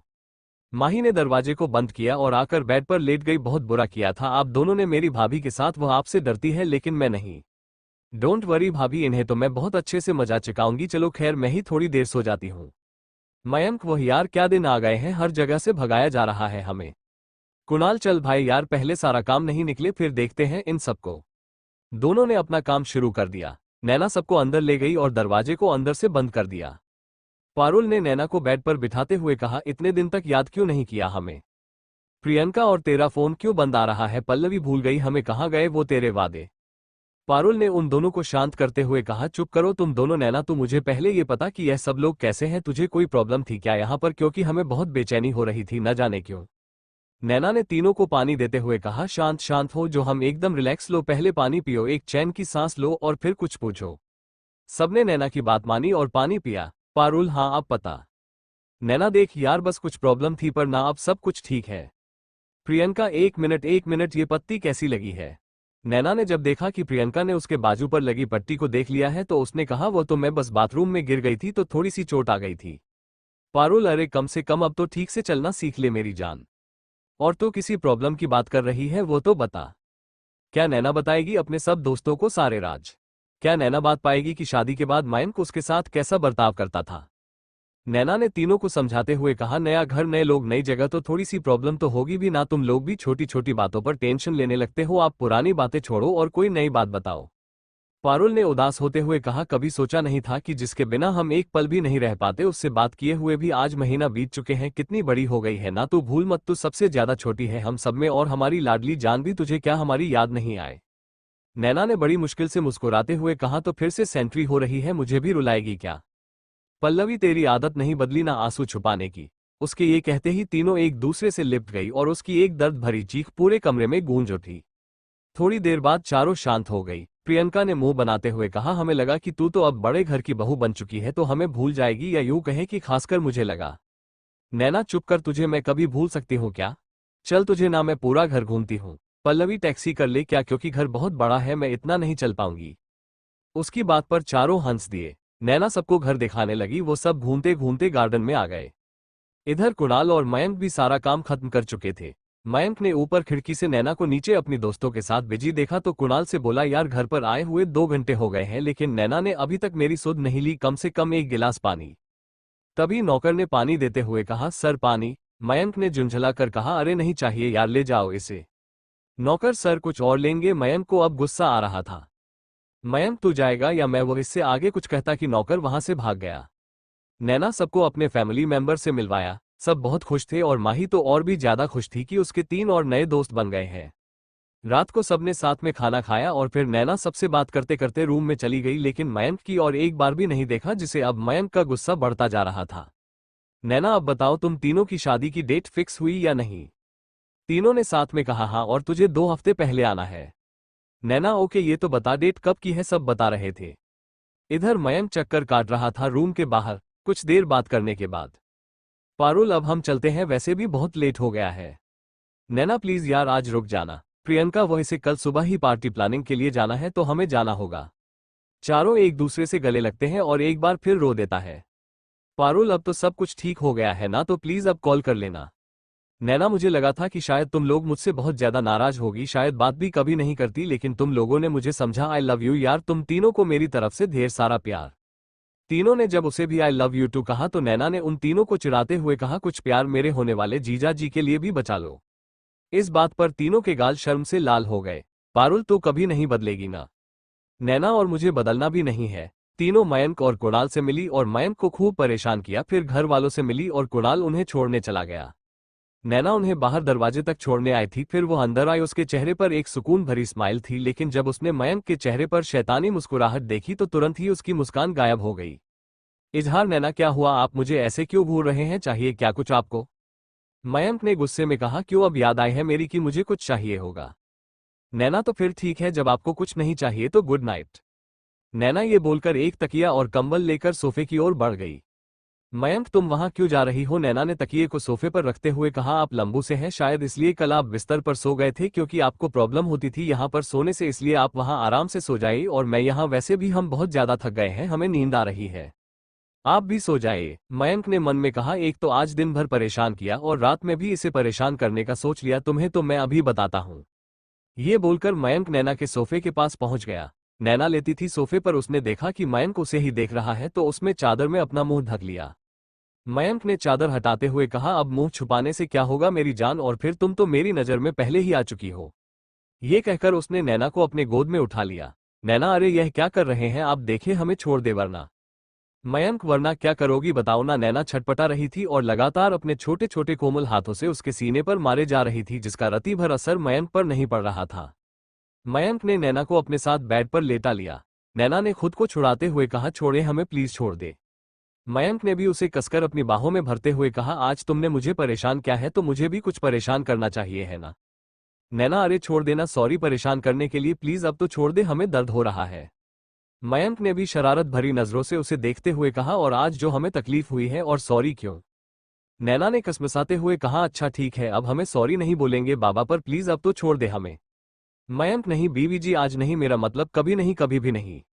मयंक ने उसने उसे कसकर सीने से लगा लिया, और नैना बेचारी कुछ नहीं कर पा रही थी, और आखिरकार उसे भी इस तरह सोना पड़ा।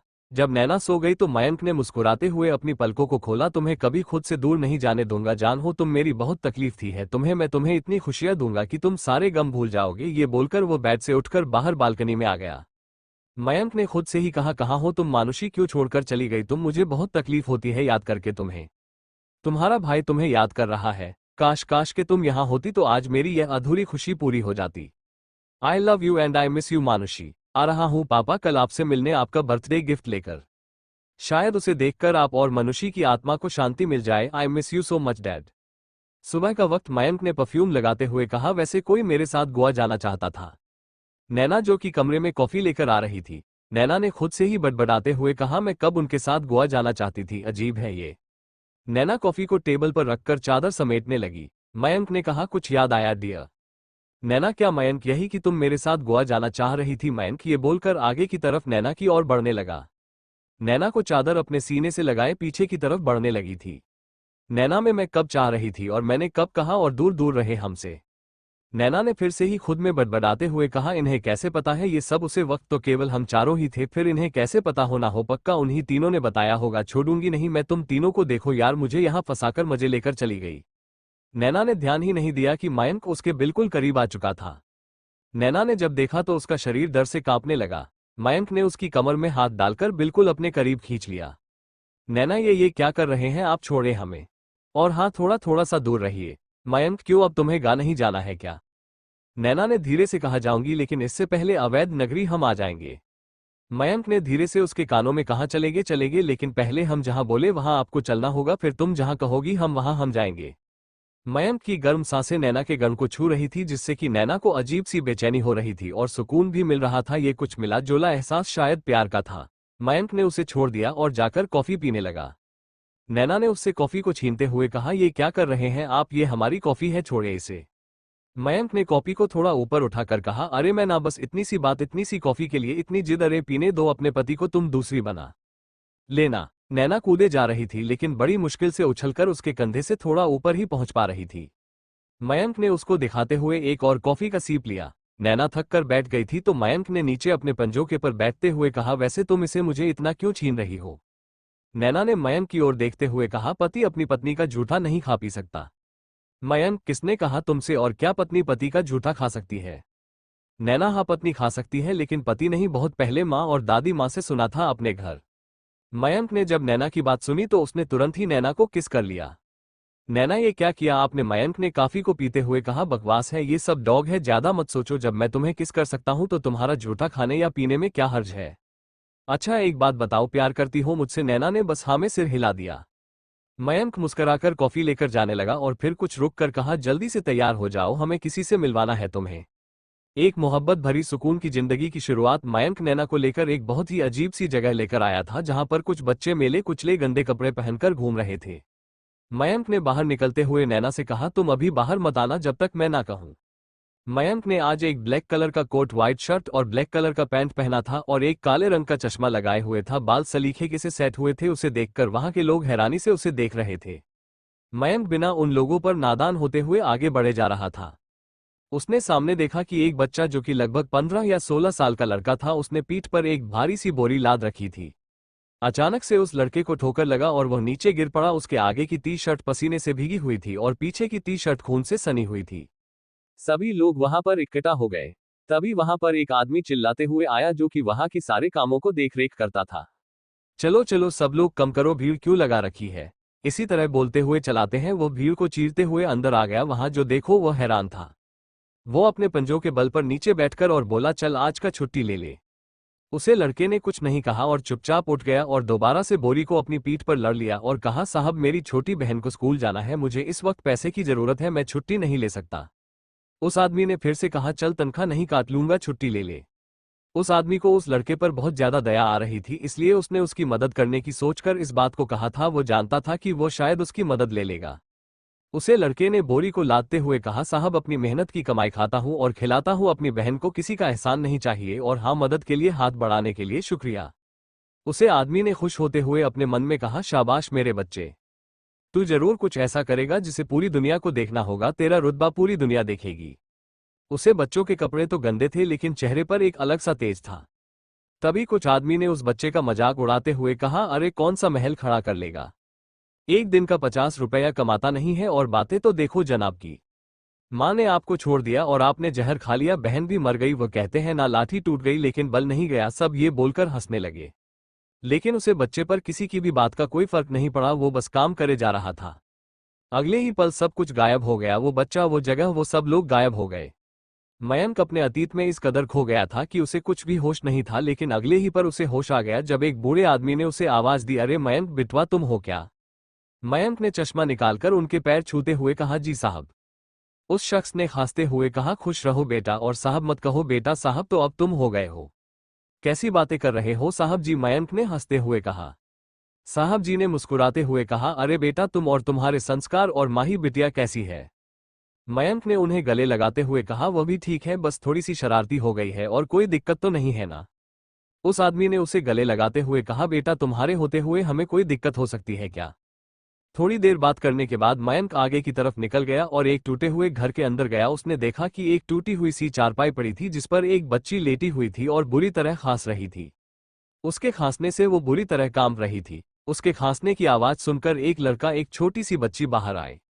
उसे लड़के ने उसे बच्ची के सर को गोद में रखते हुए कहा, क्या हुआ मानुषी, तुम्हें कुछ नहीं होगा, मैं कुछ भी नहीं होने दूंगा।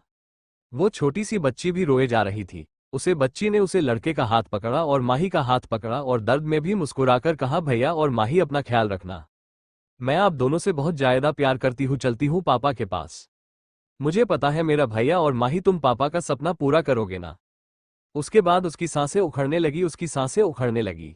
उसने मयंक ने और माही ने उसका हाथ थमते हुए कहा, हम दोनों भी तुमसे बहुत प्यार करते हैं, हम कभी नहीं भूलेंगे तुम्हें। फिर मयंक ने कहा, हाँ मेरी बहना, मेरी जान, बड़ा आदमी बनूंगा मैं। जब उसने ये सुना तो वह दर्द में भी मुस्कुरा दे और अगले ही पल वो इस दुनिया को छोड़ चुकी थी। दोनों वहां पर रो रहे थे और सब लोग तमाशा देख रहे थे, पर कोई भी उन लोगों के पास नहीं गया। ये था मयंक के अतीत का दूसरा पड़ाव। मयंक ने अपना चश्मा निकाल, उसकी आंखें लाल थी और आंसू गिर रहे थे।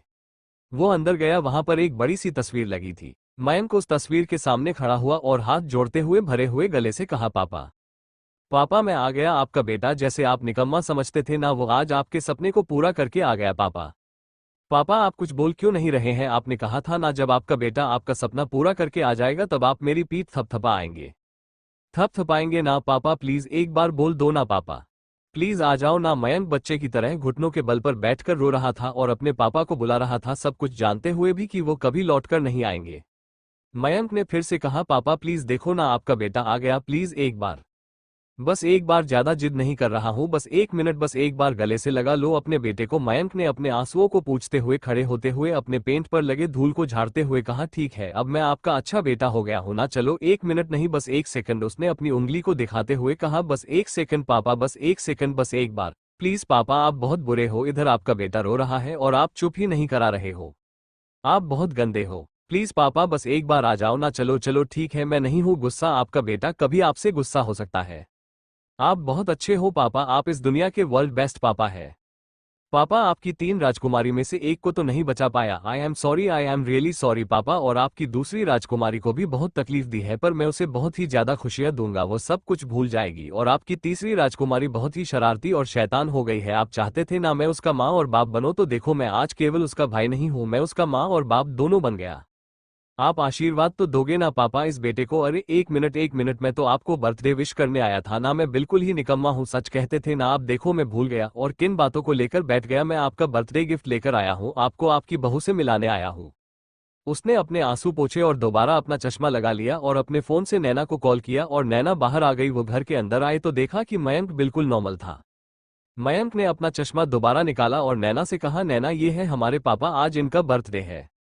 नैना और मयंक ने साथ में पापा की तस्वीर को छूकर अपने हाथों को सीने से लगा लिया और फिर माथे से लगा लिया। दोनों ने एक साथ कहा, हैप्पी बर्थडे पापा। वो दोनों वहीं खड़े थे। उन दोनों ने पापा की तस्वीर के सामने हाथ जोड़ा और आशीर्वाद लिया। नैना ने हाथ जोड़ते हुए अपने मन में कहा, पापा मैं आपकी भी बच्ची हूं। पापा बताते थे कि आप मुझे अपने बच्चों की तरह प्यार करते थे। मैंने एक बार सुना था पापा से कि मुझे अपनी बहू बनाना चाहते थे ना, तो देखिए मैं अब आपकी बहू हूं और मैं माही और मयंक जी दोनों का ख्याल रखूंगी। दोनों ने उनका आशीर्वाद लिया। आज यह नफरत से शुरू हुई दास्तान मोहब्बत पर आकर खत्म हुई। इस कहानी के नाम का पहला तो जबरदस्ती से शुरू हुआ था, जिसे सुनकर दिल में एक नफरत जन्म ले लेती है, लेकिन अंत में एक शब्द था प्यार, जिसने नफरत को आखिर खत्म कर दिया था और प्यार का सफर शुरू हो गया था। मुझे पता है बहुत से इस कहानी में मयंक से नफरत भी करते हैं कि वो ऐसा कैसे कर सकता है। इस भाग को पढ़ने के बाद आपको पता चल गया होगा कि वह ऐसा क्यों था, क्यों उसे लड़कियों से इतनी नफरत थी, क्या वो लड़कियों को ऐसा समझता था। आइए आज इस कहानी की एक हैप्पी एंडिंग करते हैं।